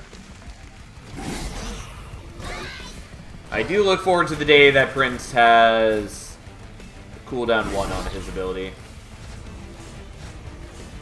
Oh, what a day that will be. Really cool that you desire to play the demons with the Angel Clan. Who did you use for Fel and Talos, do you remember? Give me a moment. Technically wrong ordering, doesn't really matter. We easily murder Quoto. Terrible, horrible boss that he is. Yeah, great question. Who did we use for Fel and Talos? I think for Talos we did Hellhorns. And for Fel, I'm really blanking on. We did Fel a long while back, and I don't remember offhand. I feel like I should know this clearly. Might have been Lazarus, might have been Hellhorns, might have been... Yeah, I don't know. I feel like Hellhorn's what I would have done, but I don't know. Regardless, we're saving Braining Right for Wrathful. We have no use for Emperor Scholar, kind of. I mean, technically I can use it with the Eagle Heart, but ideally we just remove Consume from that anyways. And we're not taking the Inflame. There is Punk Shredder if we still want it. I'm not totally convinced that we do need it, but I think we're taking it nonetheless.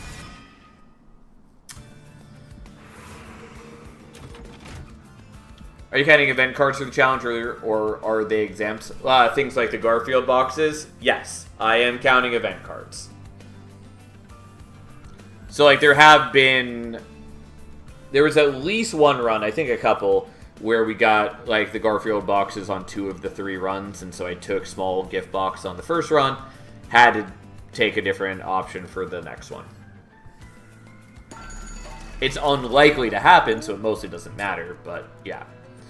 Okay, let's permafrost that. I have a lot of gold because I mostly haven't been spending it.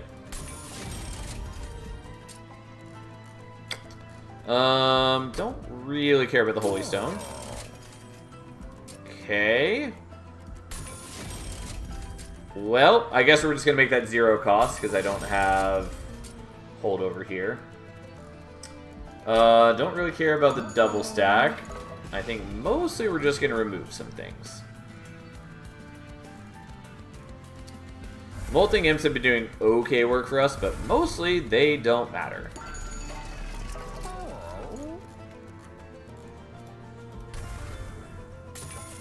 Okay, we'll leave it there. I probably shouldn't be getting rid of every single thing yet. I also maybe just want to be setting up on the bottom floor because the spikes are real bad for us. I mean, with enough Valor, it wouldn't matter, but I think I'll still do it this way. Glutton's Maw. Cute, not helpful. We are not going to let him eat Prince. I would prefer to have a champion long term.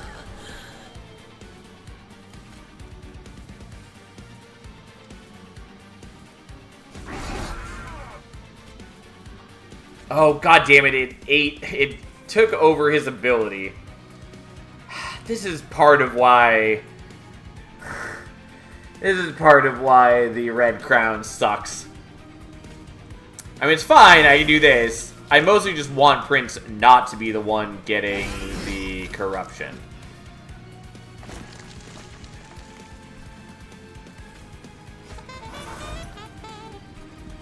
Oh my god, Red Crown's so bad. Yeah, it's frustrating. I mean, it's fine. We'll be okay. It just does make me angry quite often. I would love to use his ability, for instance, but I just cannot.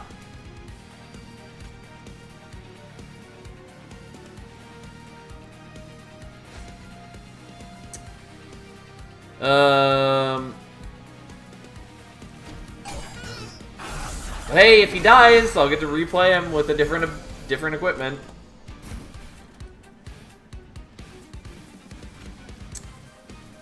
Okay.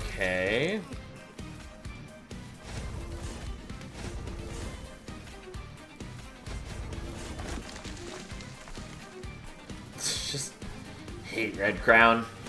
It's okay, it's all Shields of Wing from here on out. Yeah. Yeah. Yeah, we'll do this now.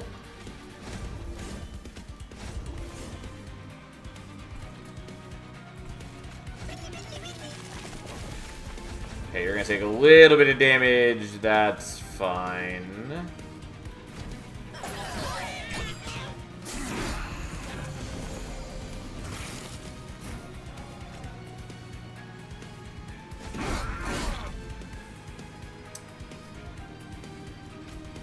Well, if Prince isn't gonna get the kill, I may as well do this so that we just do a bunch of damage to Kayle directly. Obviously, I could also move Kayle off the floor using the hidden passage. Oh well, that's fine. Who cares?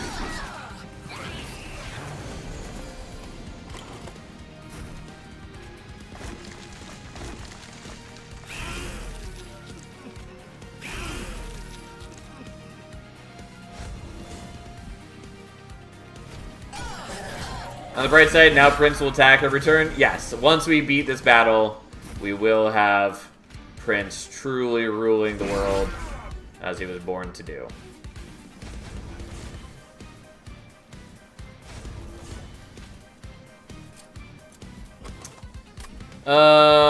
Realistically, we're gonna move you up front just in case we don't draw a shift next turn. I suppose worst case, I can just retreat Prince to a higher floor with hidden passage. Really don't want to do that though. Okay. I mean, this does look worse than it should.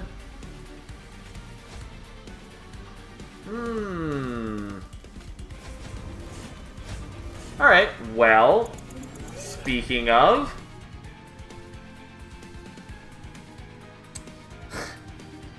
This is the problem, is that he's running out of reanimate right when we need him to not be doing that. So, unfortunately, Kayle is going to get spikes now.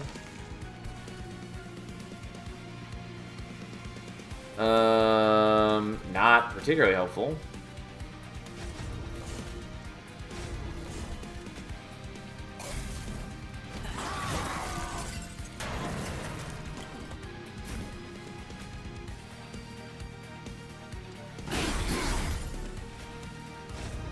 There we go. That's kind of decisive action we like to see. Eat the prince! Eat the prince! Yeah, absolutely not. Okay.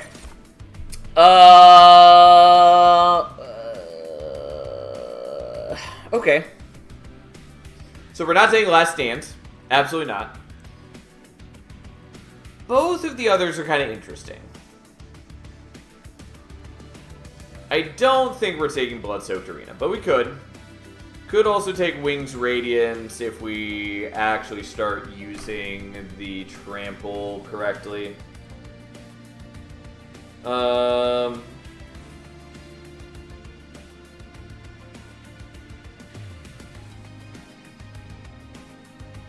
Might want to take Wings Radiance. Might want to take Blood-Soaked Arena. I don't know.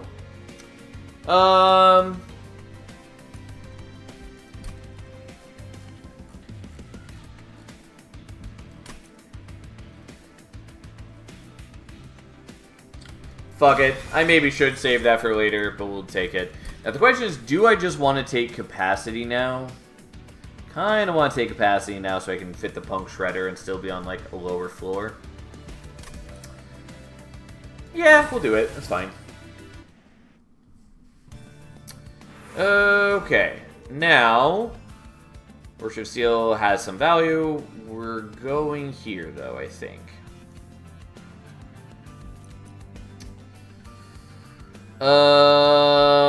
Yeah, that's fine.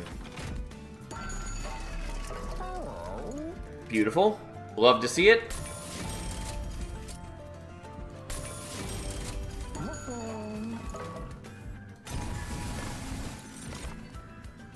We were saving that for a different run. We don't need that. Don't need that. And Prince attacks every turn now. Okay, so... honestly, that's not the worst thing I've ever seen. You know what? I will do it.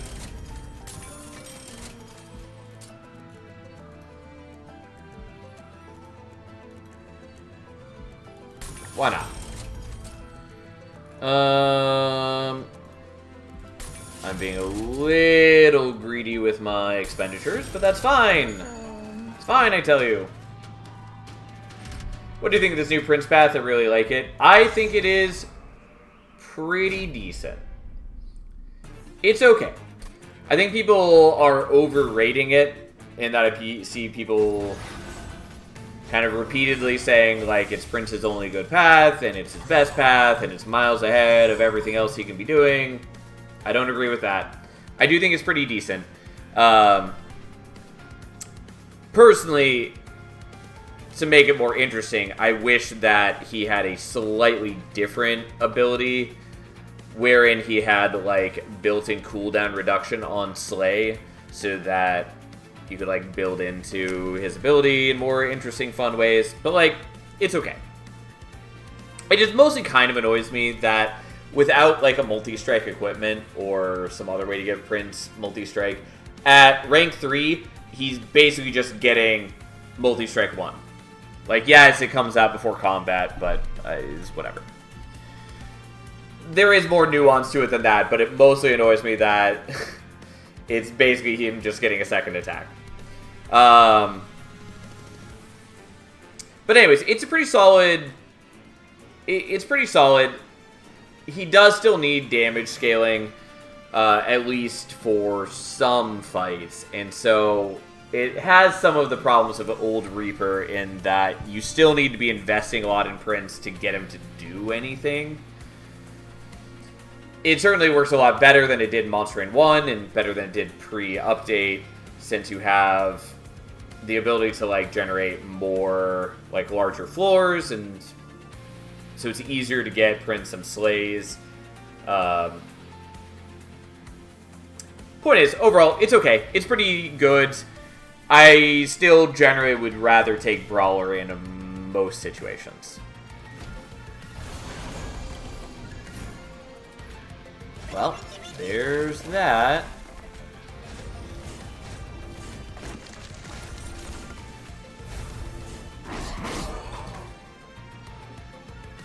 Sadly can't put the Warbler here, but that's fine.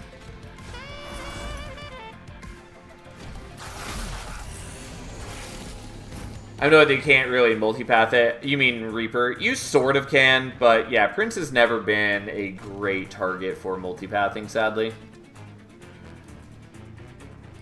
I guess you can be miss out on cooldown 1. Yes, true. There's not really a reason not to play this, because we do have Remove Consume on it. It's just, do we want to give Prince the armor, or do we want to give you some Valor? I guess I'll do it with Prince. But yeah, I mean, just like, inherently some champions are going to be better for multipathing than others. And I think that's okay. I like... It's really hard to balance making multipathing and, like, devoting to a path both satisfying for champions. And so it usually ends up being just a champion is one or the other. Also, yes, Prince is doing some real good work for us right now. Strangler, yeah, Strangler is very much a path that you basically only ever want to take one rank in.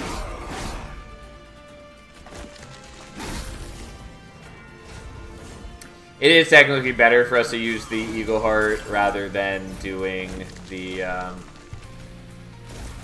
attack. since it's just a casual 16,000 still hitting the back guy. Anyways, the Eagle Heart gives us Valor, so it's useful to use every time. There we go. This is why we were trying to get Trample for Prince. Strangler 3 only challenge win. I mean, we already did do a Strangler run before. Even though I failed on Wilden 10 with Predator. We did get through the Strangler path.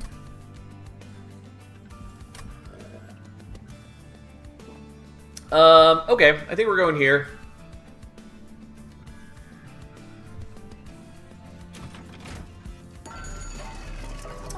I really wanted Blood of the Apex earlier. I will still take that, and I think we're taking Lifestone Casing. Let's see what's on offer first. Yep. Okay.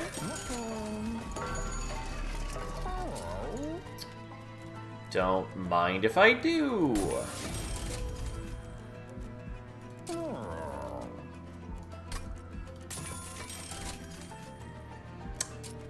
Okay.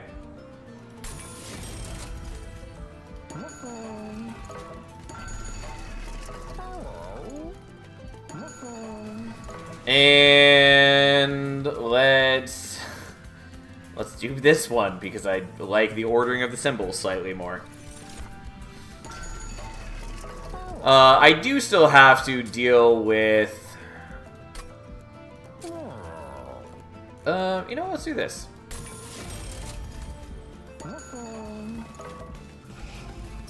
And we sort of have to deal with corruption still, but for the most part, we're fine.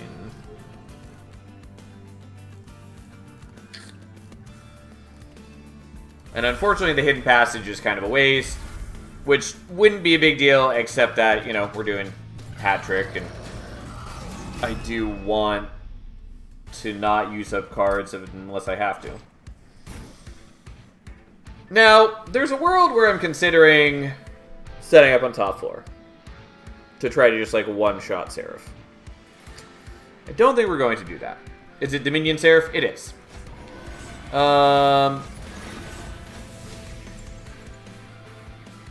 I still kind of want to not play these out just so I can hit Seraph for a whole bunch. You know what? Let's do it, even though it makes my other things less likely. Okay. Look at us go.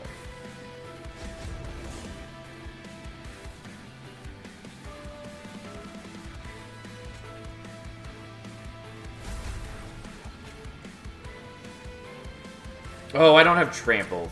Fuck. Never mind. I knew there was a key piece of this that I was spacing out on.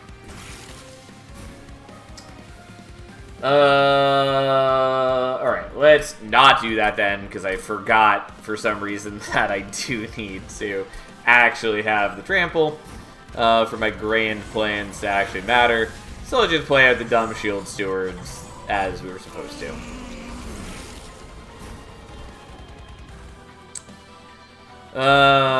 Okay.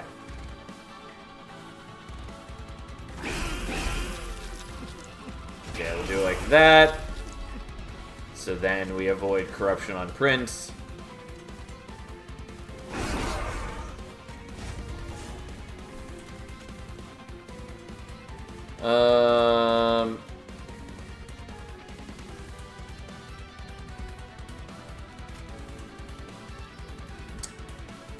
Yeah, I forgot that I don't really want to play you. I'm sorry, we're going to do this one more time just because I'm annoyed at what I did.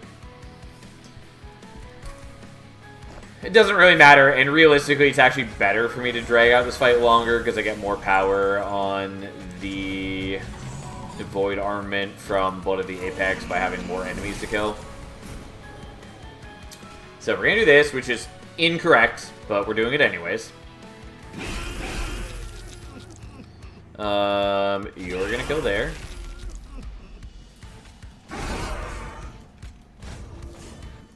I can actually play you out here now, although I get a lot less melee weakness on the boss.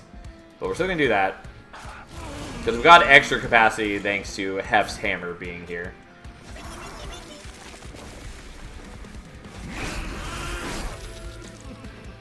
No, technically I should do these first, but whatever.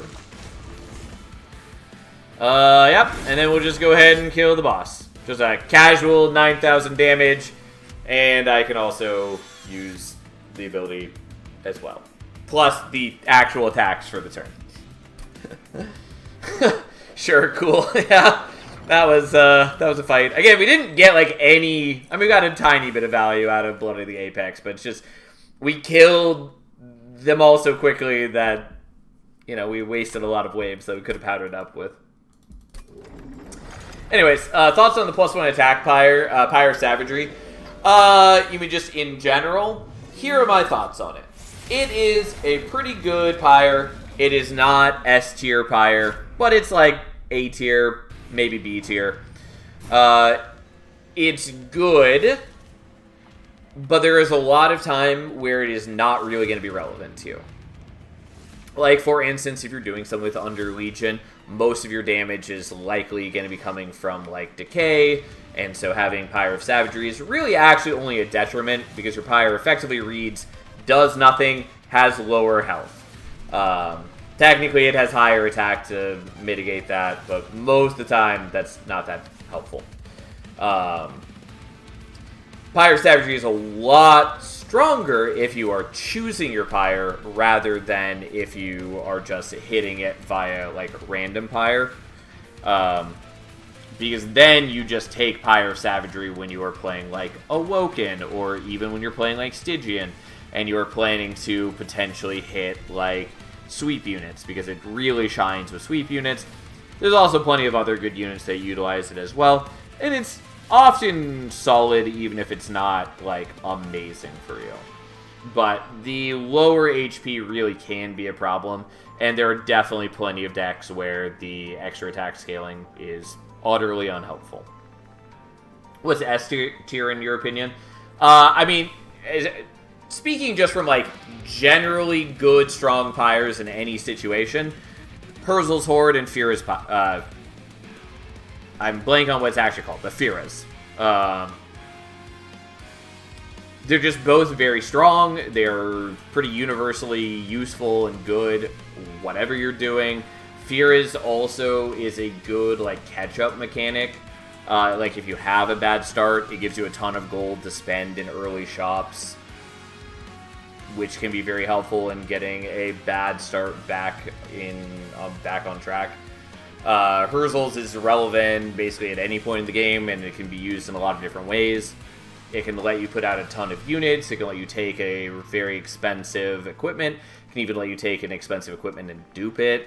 Like, it's just good. Also, technically, it saves you gold with the deployable discount, although I routinely forget that's even a part of the Pyre. But, like, there's a lot of good Pyres. Life Mothers is also situationally very good. Oftentimes, it's more of, like, a win more Pyre, and is generally pretty unnecessary.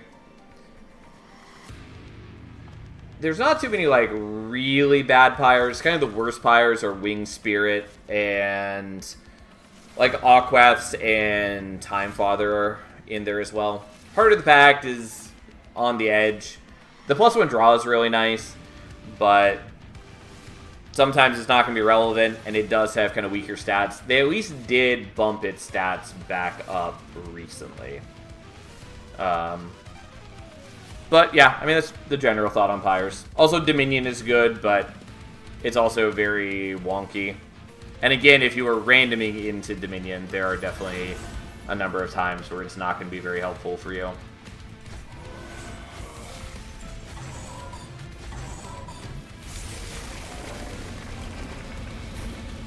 Alright. So you got Lava Armor, which I don't super care about.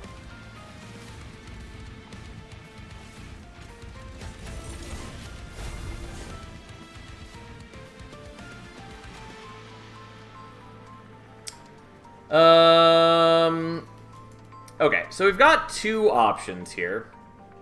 Also, I did totally space out that I have Aquaths as well to dump into the Wings Radiance. So what we could do, and what I think we're going to do, is we're going to give you 18 melee weakness.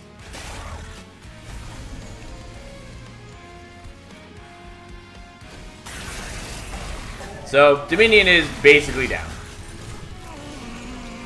Unfortunately, Prince does sort of need things to be able to kill to get all the bonus early on. That's fine. So he'll kill you that way. And now he's dramatically stronger.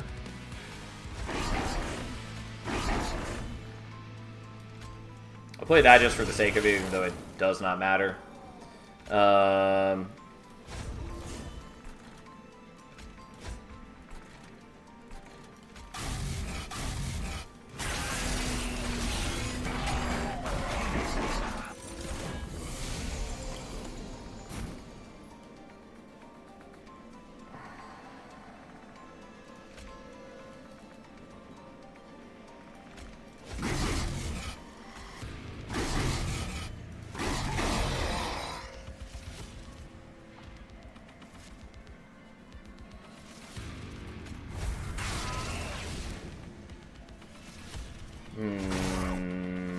I could have done this better, almost.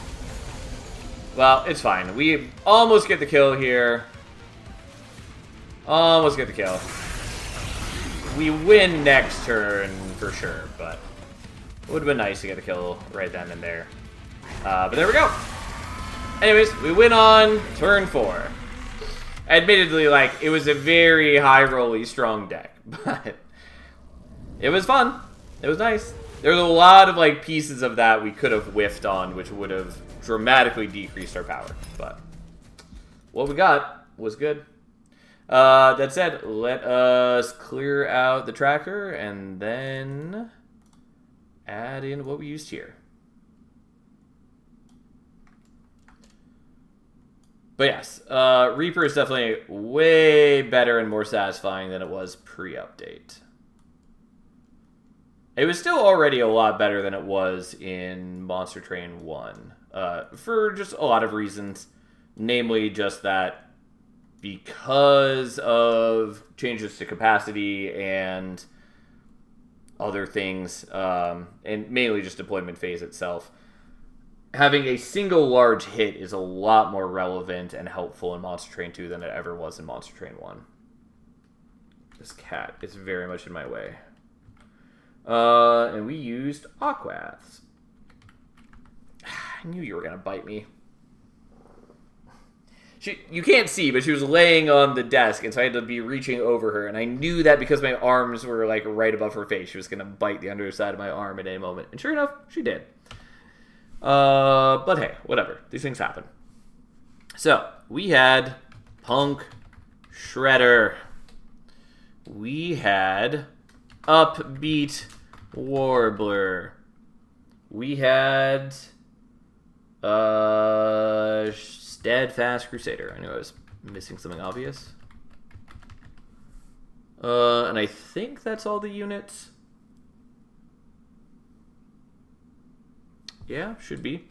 As far as spells, we had a Hidden Passage, which unfortunately we basically stopped using later on, and so it is a bit of a shame to lose that. There are still other Ascend, Descend cards and Banish, so it's not like we're totally missing that, but it is a bit of a shame to lose one. Eagleheart is a great card. Was very relevant here. I think those are our only non-starter spells. And then I believe we had no rooms. And so it should just be the Void Armament as the last thing.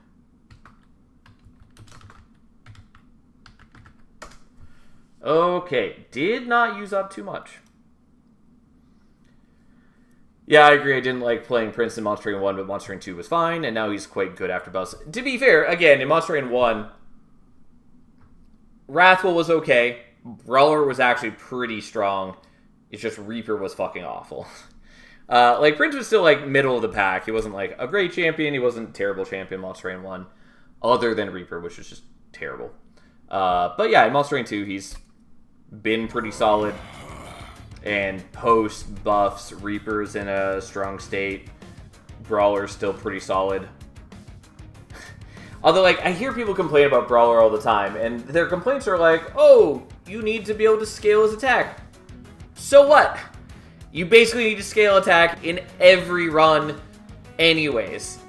And having a unit that is guaranteed 5 attacks for, like, minimal capacity investment is really good. Like, yes, it takes a little bit to get there, and you have to not lose early game, but there's a lot of ways to just not lose early game. Like, only problem with Brawlers, they can be a little weak in rings 1 to 2 if you just completely strike out. Yeah, but, like, it's not that weak, and there are plenty of ways to scale his attack, and there are plenty of ways to just get through the early rings. You should not be dying in ring 1 and 2. Like, I hear people complain about that all the time, that, like, oh, you get a bad start, you just instantly lose in ring 1 or 2. You should not be dying in ring 1 or 2. Like, worst case, if you have a bad ring 1, you go to the Merchant of Steel and you buy upgrades. Like, even if you're just buying, like, the attack upgrade and, like, a Heartstone, that's a huge increase in power for ring 2. Like, that's enough to get you through pretty decently. But anyways, rambling aside. We now need to pick a different pyre. So we still have Brawler and we still have Wrathful. Which I should also do this. Where even are you on the list? There it is. Okay, so for Brawler and Wrathful, again, one of them wants Bogworm, the other probably wants Herzls. So I guess let's take Bogworm and see how it goes. I feel a little bad that I use those two so often in this challenge. Again, we could also use Savagery. Savagery would also be quite good. Or at least could be quite good. I've been trying to avoid Savagery a little bit, but I don't know. It's nice. That's fun. And if we're only allowing it for one of the 3 runs, it's not like it's egregious. Plus, it's mostly just kind of shenanigans in a deck that has sweep units, which neither of these does. Anyways, let's still take... I guess let's just take Bogworm, see what happens. Steelworker is good with Bogworm, so long as Bogworm cooperates. Well, we have to take Wrathful, which is fine. I kind of would prefer to do that next. And I was about to say that Selfless Sacrifice and Steelworker are all pretty good for Wrathful. Also remind me, how much HP does Wrathful get later on? 75. Okay. What were the choices? Wrathful and Reaper? Yes, so we had to take Wrathful because we'd already done Reaper. Admittedly, I could just take Wanderer's Talisman early on. I think we're still taking Wing Steel, but early on it's going to be largely useless for us.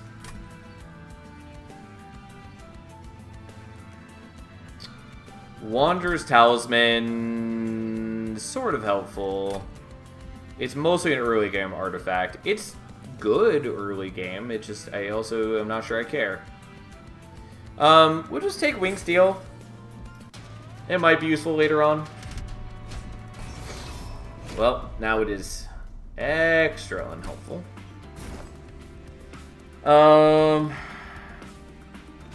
Unfortunately, mixing Armor and Valor is not great, but we'll see what we can do.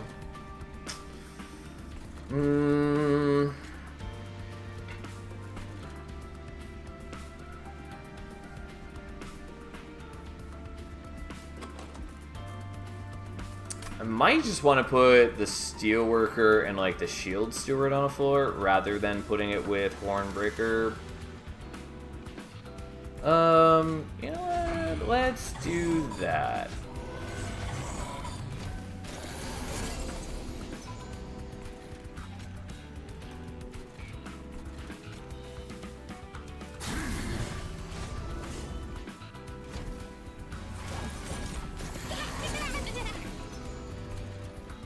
Okay.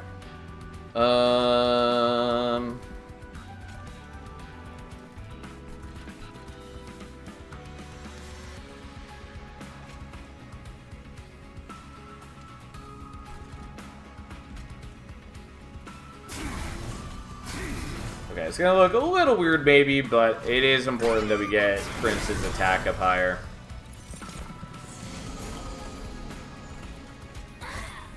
Because now we're gonna murder those guys, and we'll kill you early just so that we don't have to deal with the Scourge Guards.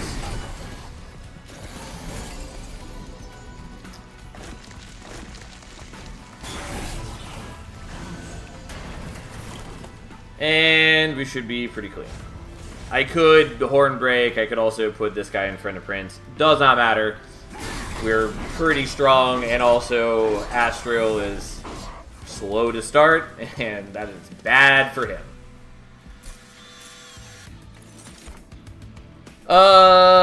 Fledgling Imp is not terrible. We do have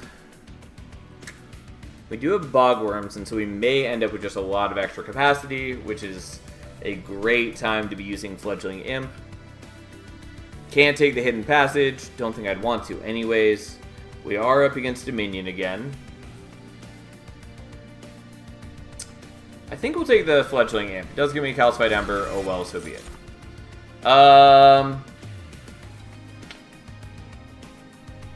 Interesting. Could take the Cleave. Don't think we want the Cleave. Might want Divinity just for some Valor, but I think it's not really what we want. We're going to skip, I think. Okay. So there's a number of interesting choices for us to make here. First off, I think we're going to the Merchant of Steel, looking for Endless on the Imp, or looking for Dualism either for the Steelworker or the Imp, probably the Steelworker. We could also go for the Merchant of Magic, looking for like Remove Consume on the Selfless Sacrifice, which is also very valuable for us. Looking into the future, I kind of want to go for the Merchant of Arms, because in the ideal world, we get Wing Shield. Or Shield of Wing, whatever it's actually called. That would be ideal. And we don't get another Merchant of Magic for a long... or Merchant of Arms for a long time. We don't necessarily need that to win, and again, to do so, we'd be kind of taking a gamble. Whereas we could just go for the Merchant of Magic, and we could, like, minus cost things, making Wing Steel better, and try to do things with Selfless Sacrifice. Anyways, I think we're going here. Not what I wanted.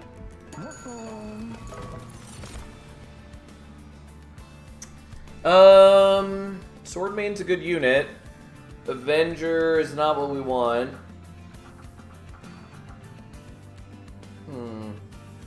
I think we're gonna not take Sword Maiden. Though it would have been useful just as, like, some offense right now. Do I want that? We're gonna take Endless, which I almost spaced out on. Unfortunately, that means I don't have enough for, like, Dualism if I re-roll.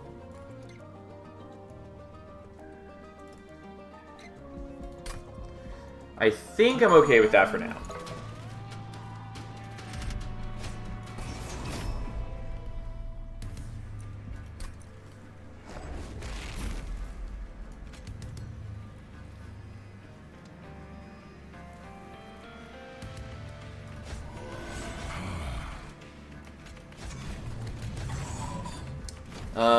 Yeah, the only problem with this is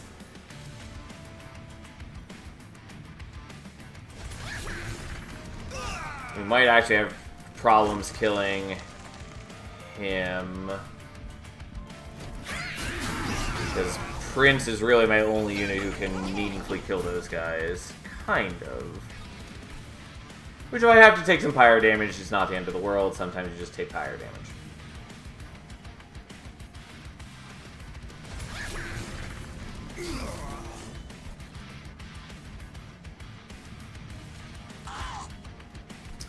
This is why Wing Steel can be frustrating, really.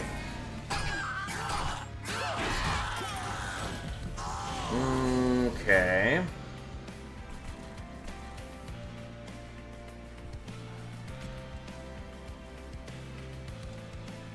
I low-key hate Wing Steel. It's a lot worse than Monster Train 2 for a number of reasons. It's still a very good artifact, but yeah, it does get frustrating at times. I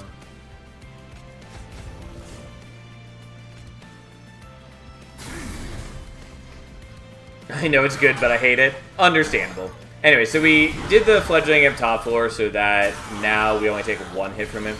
Still 10 damage, but whatever. It's less. Yeah.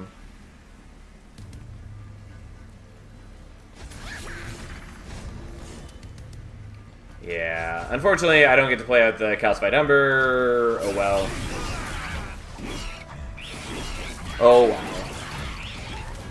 And thus, we slay.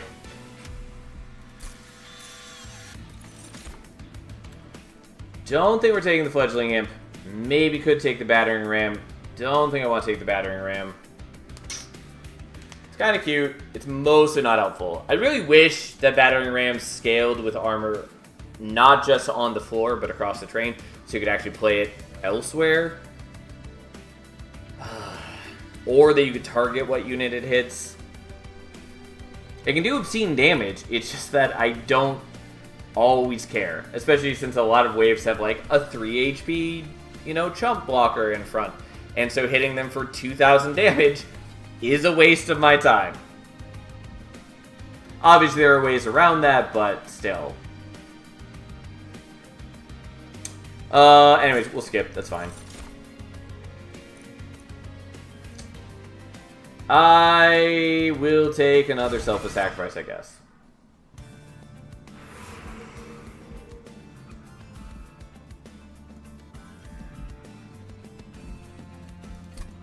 Now is when we really have choices.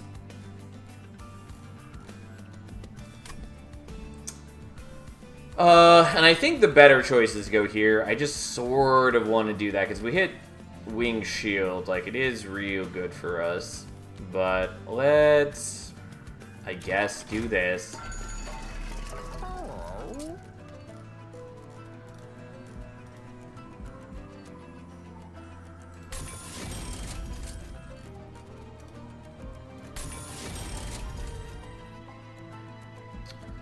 I could hold over something. I could hold over the Horn Break. I don't really want to hold over the Horn Break.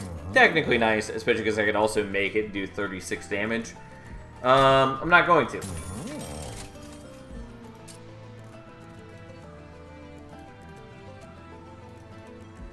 I will do that, though. And then I'm going to skip those, I think. Could maybe use the Demon Fiend. Don't really want to use the Demon Fiend. Also, I hate Demon Fiends. If I wasn't trying to utilize damage shields, I mean, Woe's Bloodletter is honestly not bad for us.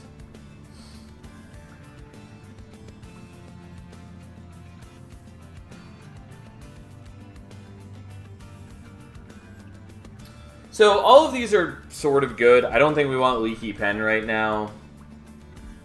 Even though it's a very good overall, and it does help me draw into the Imp faster, and that's maybe a reason to take it right then and there. Quilling Catcher is just a lot of extra gold. And Woe's Bloodletter is a little bit of extra attack at a pretty minimal cost, and it does kill off the Imp for me, and it procs Prince's Revenge every turn. And I kind of like those. But it does eat through damage shields, which is a concern.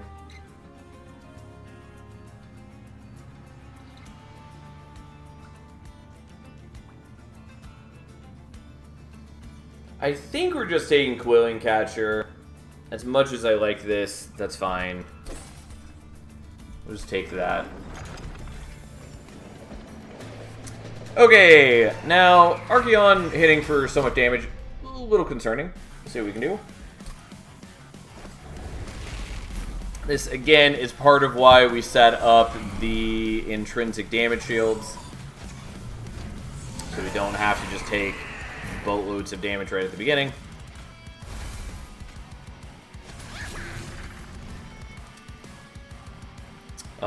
I'm sorry. Here we are. Yeah, I mean, Wolos Bloodletter does have the opportunity cost of not getting all that money, so I think that was the right call. Yeah, I mean, money is obviously very good in this game. And not to, like, minimize that too much, I do, again, think that people perhaps overvalue it. And that I see people, like, people make a big deal about, like, Horde and Avarice in Pyreborn, and yes, they're good and powerful effects, but you still need to convert that into a win. And there are things that go into that. I forgot that was going to happen. Wrong order.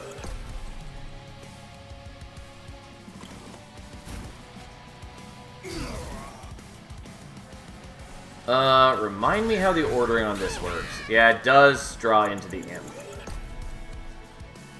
Yeah, also if you're indiscriminate, you can hoard too much money and have diminishing returns. Yes.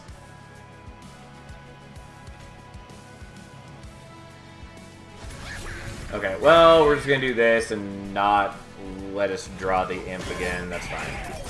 It'll be fine in the future. At the moment, it's just a little awkward.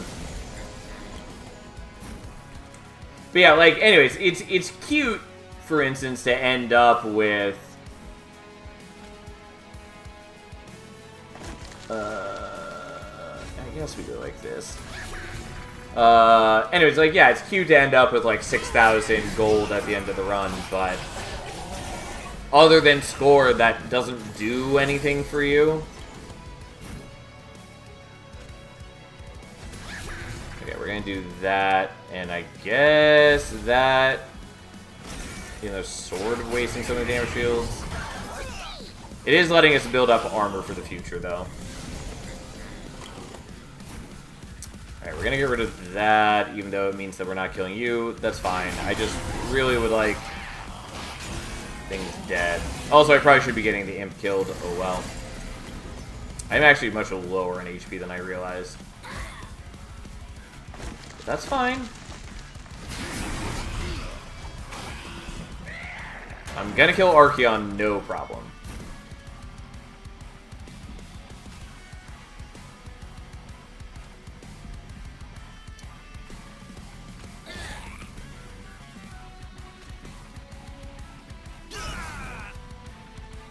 Yeah, there are things I could have done. Like, I could have killed the imp and other things. It's fine. Again, we're not, like, really in danger in any way, shape, or form. Plus, I can also block with the imp for one of these hits. Actually, more than one of the hits because he's been building up armor from the Steelworker. And there we go! How exciting. Okay. So we don't really need Tome of the Lost Path here, since we already have Bogworm. Obviously, it's somewhat contingent upon Bogworm helping. Mostly not helpful, though. Blood-Soaked Arena is a maybe.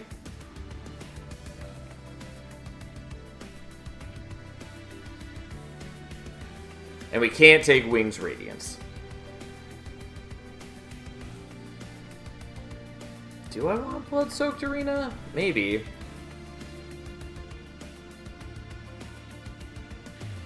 I just don't know that it's really that helpful for me. We're gonna not take it.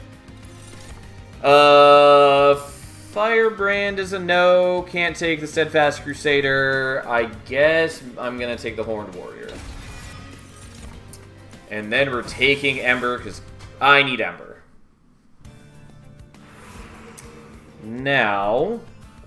I'll tell you right now, we might drop that Horned Warrior later, but for the time being, it's at least a decent pickup for us. Or at least could be. Alright, Wrathful 2 it is. We heal. We get not what I wanted.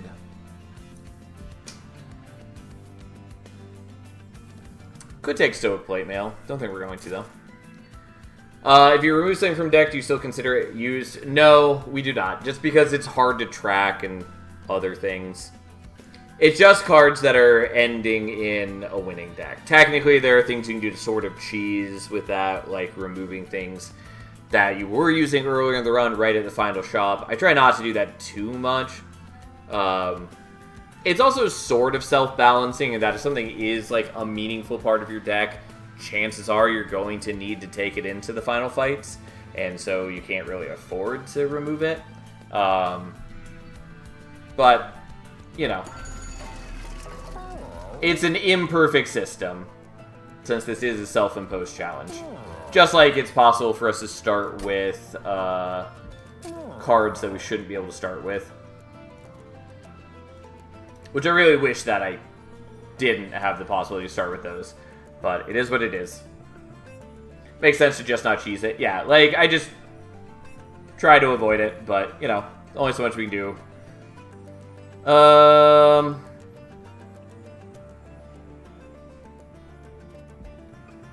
Yeah, I guess we're gonna do that. Okay, well, I'm reasonably happy with that. Also, dualism on the Imp also would have been good, but I wanted to double the armor. Don't know how important that's actually going to be across the run, but we'll see. Now, how much has Bogworm cooperated? I believe exactly enough. Although, again, I kind of need ways to be doing enough damage here.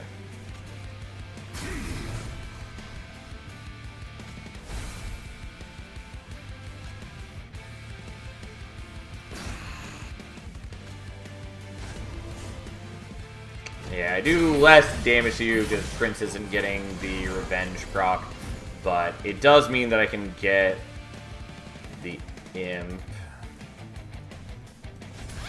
Or more specifically, I draw into things faster. My Prince got thick. Yeah.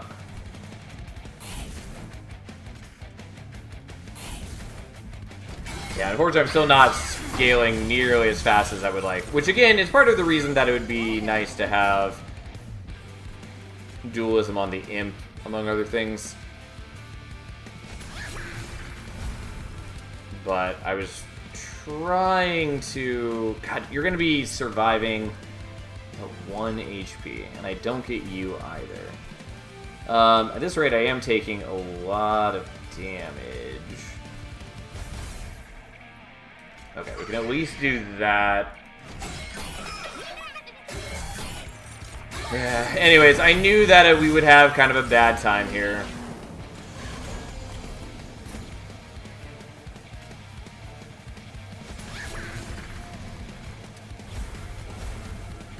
Well, isn't that annoying? It's fine. We take damage. Unfortunately, it's a lot of damage. It's just, I really didn't want to step on a higher floor where they'd be generating constant Scourge cards for us. Maybe I should still have done that, but I didn't.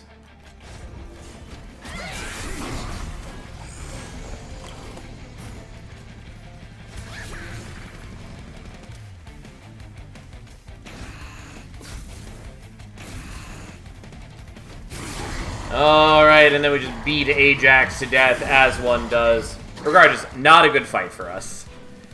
Like, I badly need to scale faster. Which we're working on. I might need to take Tiresome Climb here. Maybe. I mean, maybe we're fine without it.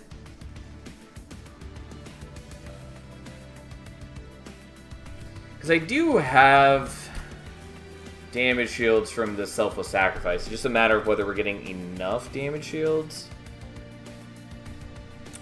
I'm going to take it. We'll see what happens. Cursed Twinblade. I think is worth us taking. It's not the equipment that I want, but it is maybe worth it.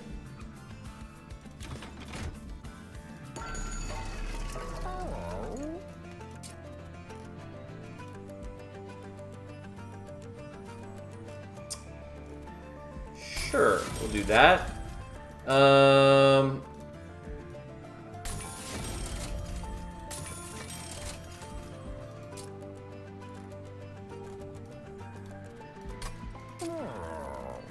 Well, let's intrinsic that, I guess. Give me something good like Wrath. Well, I don't have enough to get the full thing. Do I? I forget how much it takes.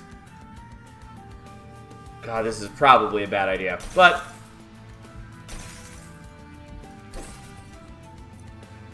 not helpful. Yeah, that's what I thought. Okay, that was not good.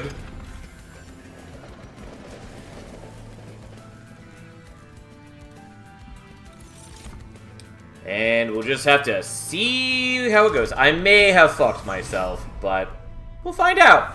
We'll find out together.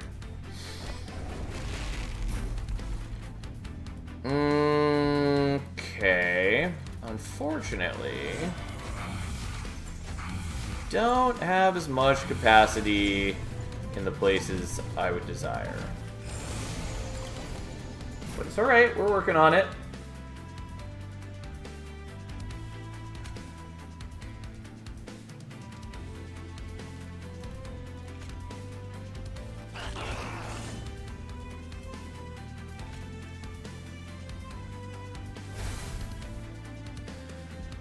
Let's actually do this in a slightly different manner. Because I do want to play out the Tiresome Climb this turn, but I do actually want things to attack into Prince.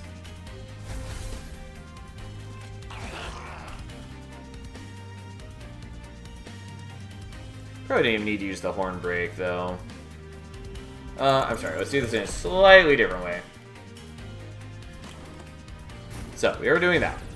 We are going to shoot you.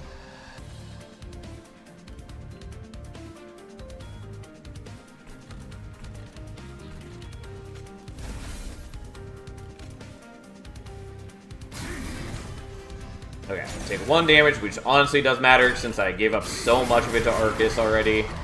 Like a madman.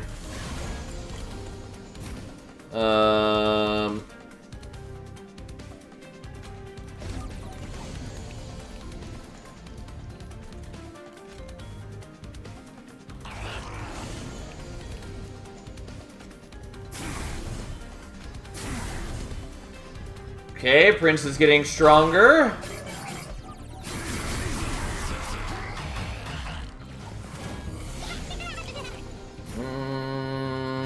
Okay.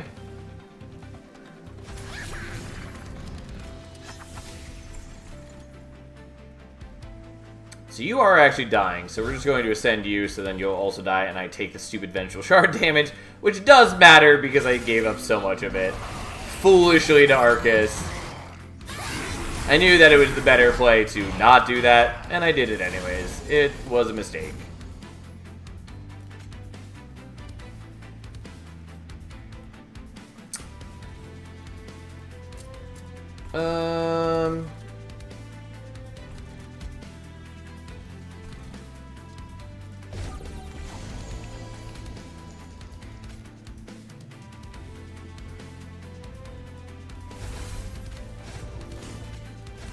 Okay, so we'll do it like that.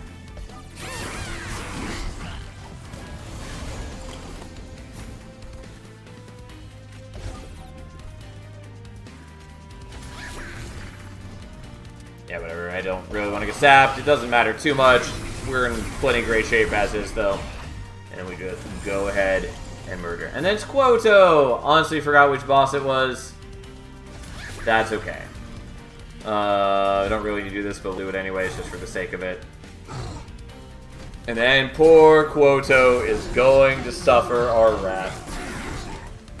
His Titan skin does not help when we're hitting for like 400 damage to strike. Okay, we are not taking Impish Scholar. We are not taking Inferno. We are not taking Imp in a Box. Inferno, kind of cute, but we cannot afford it. No. No.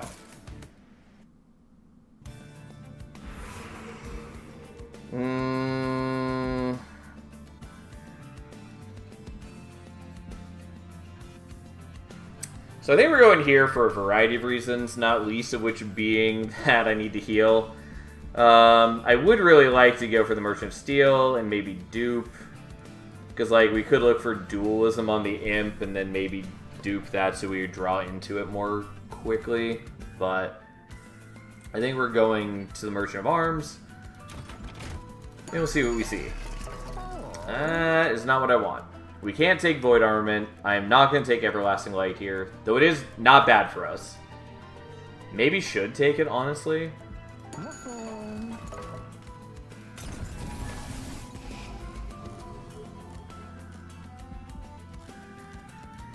I'm going to start by getting rid of the Spear Stewards. I would like to get rid of other things, but the other things are, like, sort of vaguely helpful for me, at least. Do I want Everlasting Light? I think I don't, but maybe. There's the Shield of Wing that we want. Also kind of want the Rage Room. Okay, so I currently have 6 Deployment Ember.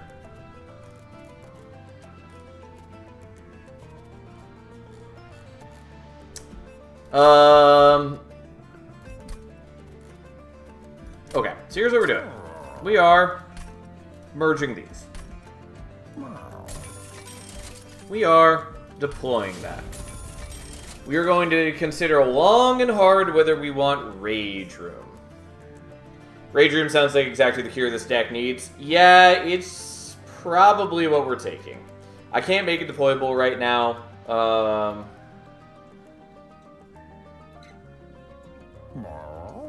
And I suppose I should check, is there another... So there is another Merchant of Arms. I'm pretty okay with doing that. Sure. It might be nice to save that for Brawler, but I think it's okay. But for the most part, getting what I got at least dramatically helps the situation. I do have a bunch of units I can't play during deployment now, which is sad. Oh well.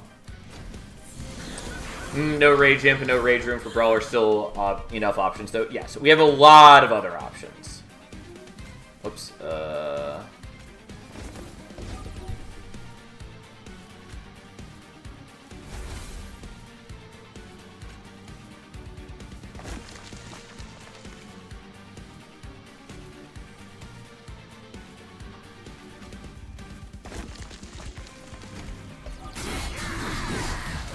Yeah, he survives, whatever.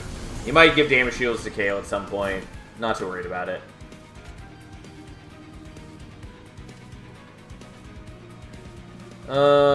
Okay.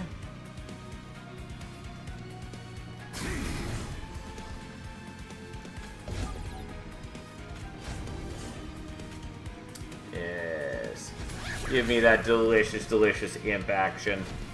But yeah, anyways, we have a lot of options for Brawler. Like, there's Divinity, Ritual Battle, Everlasting Light, Dark Deal, yada yada yada. There's a lot of things we can do to scale up as desired.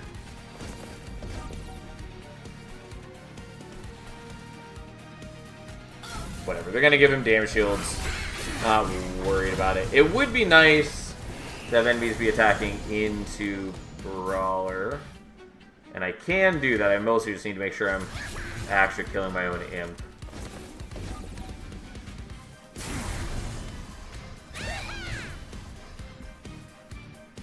I wish you could see at end of battle, by the way, which floor gets the Bogworm buff. Unfortunately, you cannot. Or just, you know, being able to see outside of battle which floor has what capacity.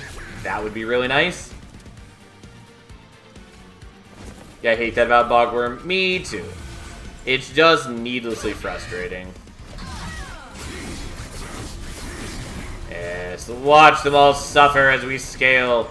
My steel workers are not scaling particularly well at the moment, but that's partly because I'm not leaving them with things to attack.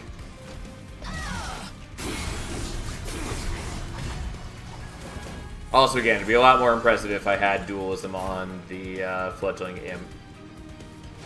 But I don't. Well, we're not killing the imp right now, but that also basically doesn't matter.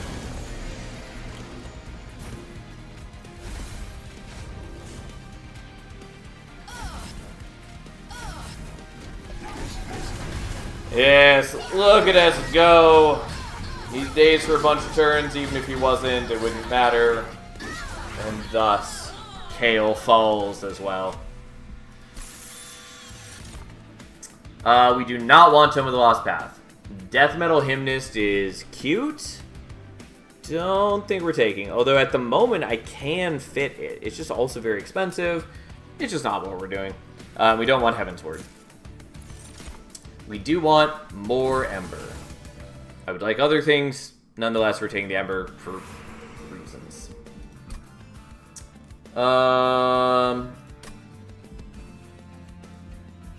Yeah, and then we're going here.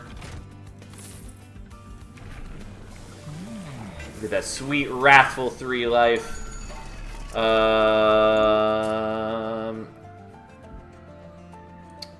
Could do that.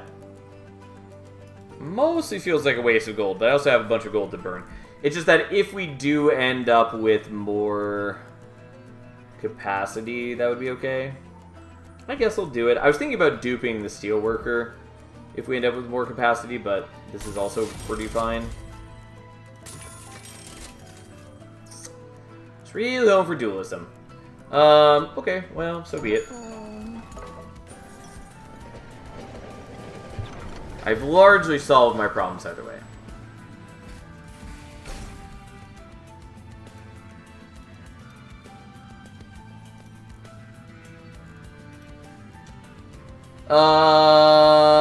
I could do triple stack Tiresome Climb. I don't really need to, though.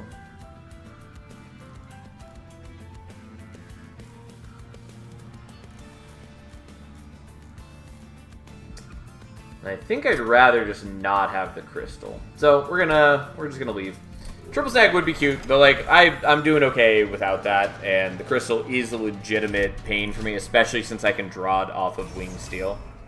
Go fuck yourself. No one likes the silence thing. Alright, so what are we looking at capacity-wise? No jank allowed run. I mean, we're already doing some shenanigans things.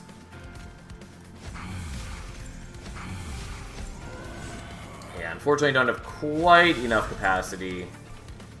But I can at least do that. Okay. Go fuck yourself. No one loves you.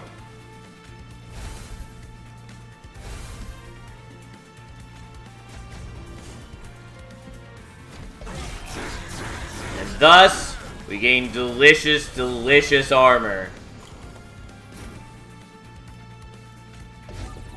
Just for the sake of it, we'll do that. And we still got damage shields either way, so it's not like we're really losing anything.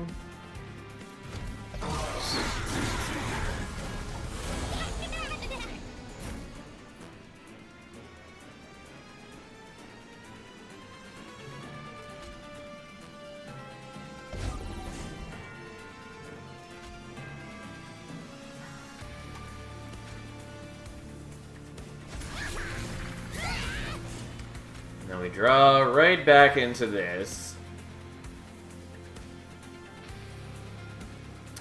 And we're gonna do that. We aren't gonna be able to kill the imp at the moment. So be it. That's fine. It seemed worth it so that I'm actually wiping the whole wave. Or at least I assumed it would be enough. Turns out it was. And that was helpful.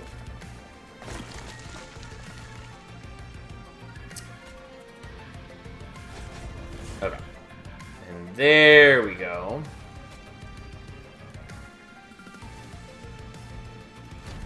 Maybe it should be torching Prince. I just didn't want to lose his damage shields, but also it doesn't really matter if we're losing his damage shields.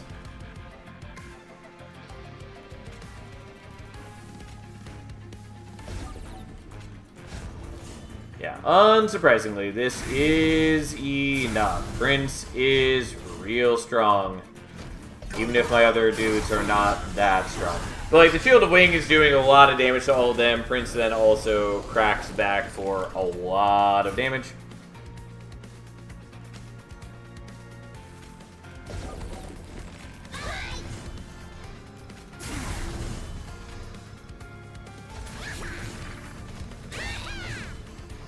Okay, not quite killing you, but it shouldn't matter because the boss comes out on this coming wave.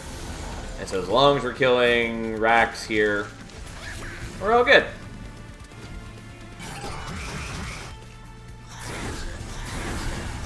Yes, look at it all come together. I mean, my poor Steelworkers do very little damage because I just...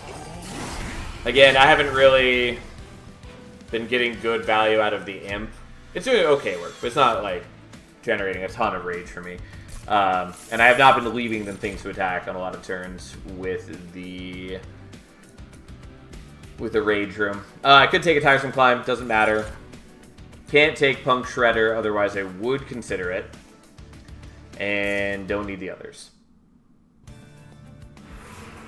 And then we're going here, maybe?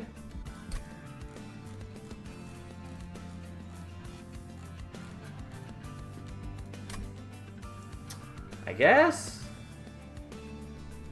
Yeah, I don't know for sure what I'm duping at this point, but hey. I'll happily take that. I guess I'll take that. I generate Valor sometimes. Why not? Could take another Cursed Windblade. It's kind of cute.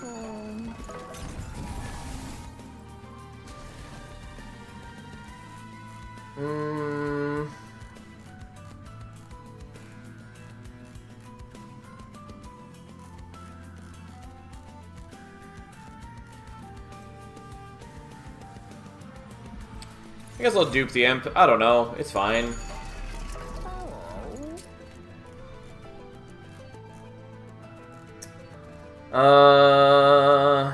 Alright, so how much Deployment Ember do I actually have? I have 8. And so it's currently 1, 5. I'm gonna make this deployable, so 6, 7, 8. Yeah, so we do want to get rid of the Stewards, probably. And we're going to remember to make that deployable, which I almost had forgotten until I was looking at this.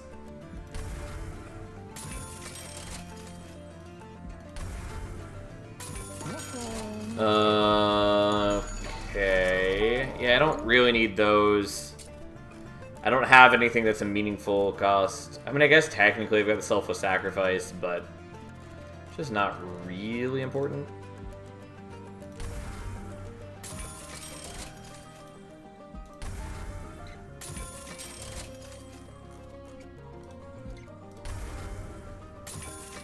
Okay.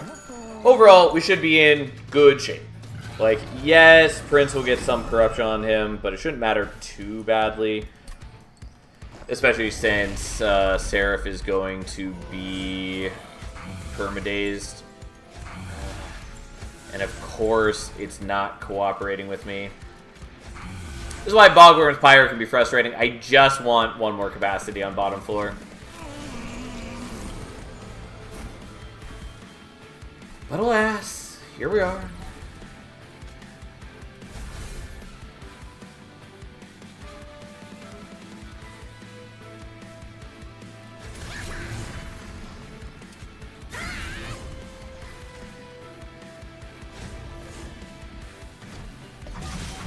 I could have saved myself a little bit of corruption, but I figured it doesn't really matter to me, and I'd rather just watch everything stack up.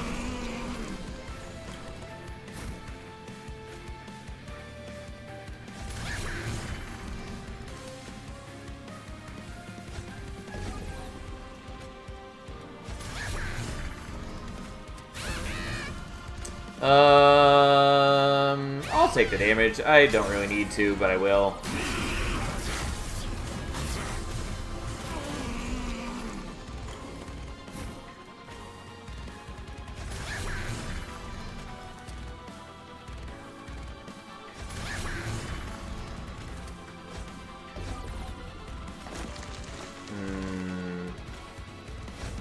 Should have done this differently. That's fine. We'll do that. Although we're not quite killing you now.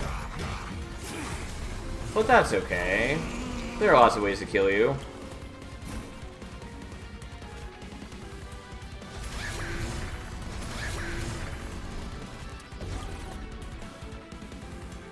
Like...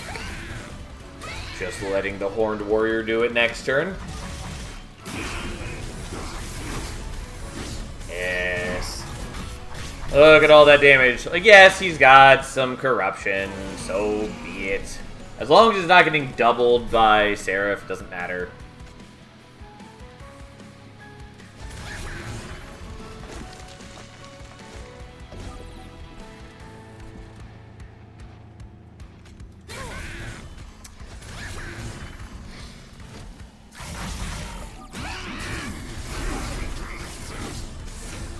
A beautiful 700 attack and, you know, a bunch of armor.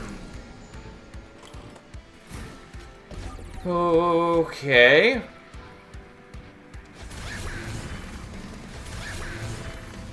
Well, how dare you. Not that I really need to keep playing out the imps or any of that right now. Don't even totally need to be dazing the boss at this point. But it still feels correct nonetheless.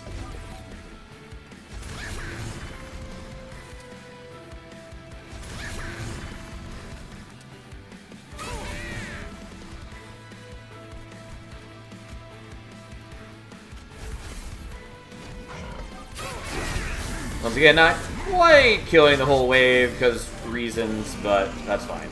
Like, I could have killed him if I really cared. Did not care. Decided that that was not a priority. Well, playing that up. There we go. And then needlessly killing those.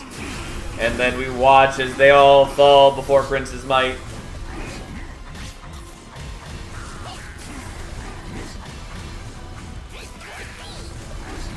Yes. Yeah, like, the Steelworkers aren't doing, like, crazy good work for us, but that's fine. Prince is more than making up for their share. And they were a good, important backup plan if we needed them. Turns out, didn't totally end up needing them, but it was good to have them nonetheless. Okay, so...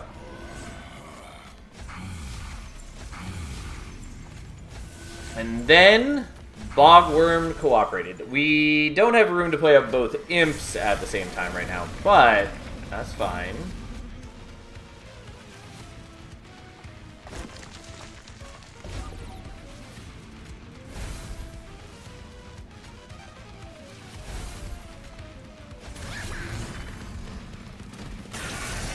Alright, so ascending savagery can maybe kind of have problems, but for the most part, should be fine. 2, 3, 4, 5. I do take damage for the Vengeful Shard. No, I do not care. I'm gonna care a tiny bit, but not enough.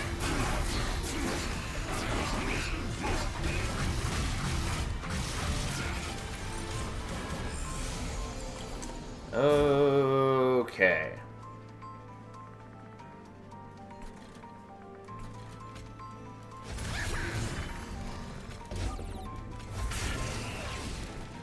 Yes, excellent. Thank you for cooperating. If I didn't draw the torch, I had no way to kill the imp, then I would have had to play the other one on a different floor or something. Which would have been fine, but, you know, not what I wanted. Anyways, we're making decent progress.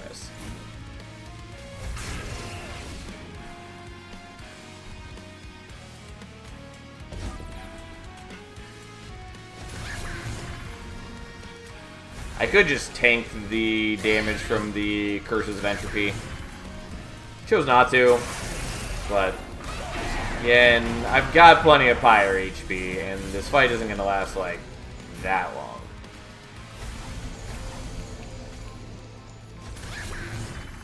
Well, that's annoying.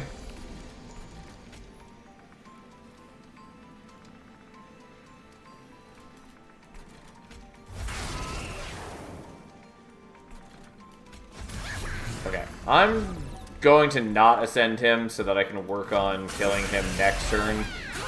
Because otherwise I would have to attack through all of this chaff first. And he still has way more HP than other things do.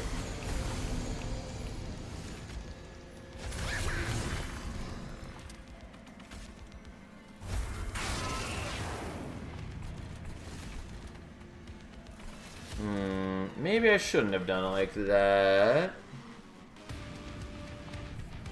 Well, if I move him out of the way, I'll just be able to bring him back next turn anyways.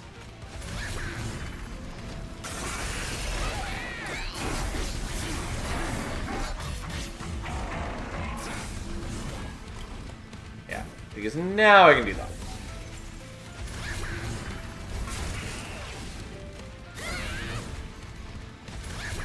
Okay. Take the 1 damage because why not? Dominion is almost there, Savagery's there, Entropy's there. And we're just chilling and waiting. So currently it's 155. If I daze you now, then we won't kill you next turn, so we're just not going to do that.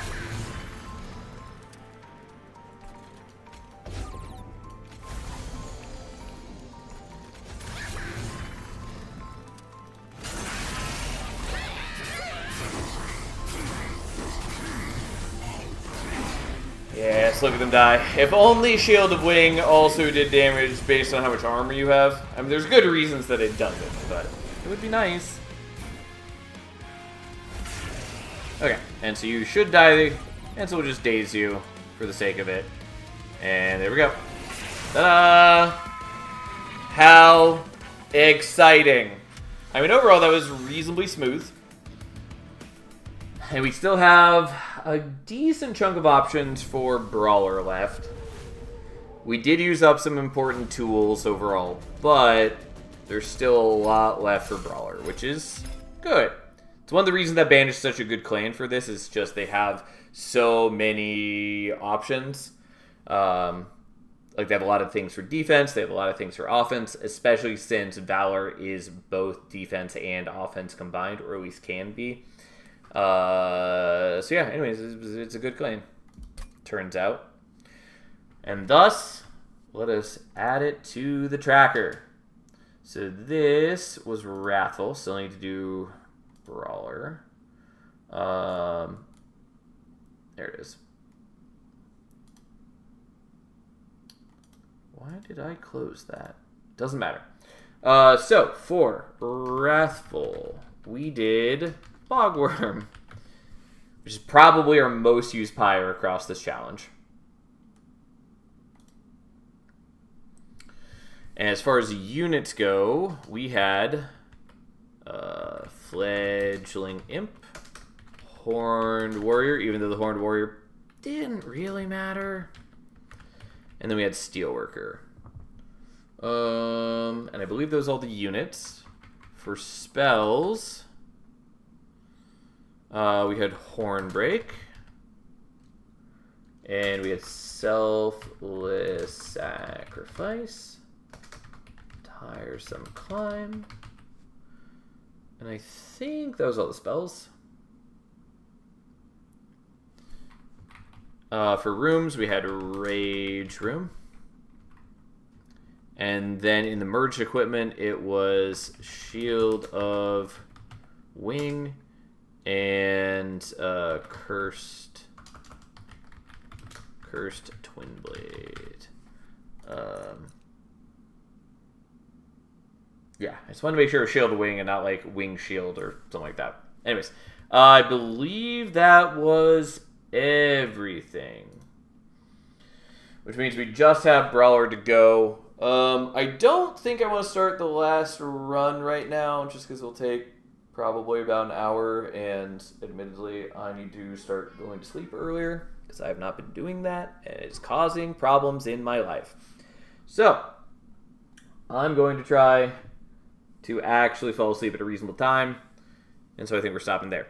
That said, we just have Brawler to go, so we are making good progress on Prince, and if we don't fail with Prince this time, we will only have 2 more champions to go. We are finally almost at the end of this challenge.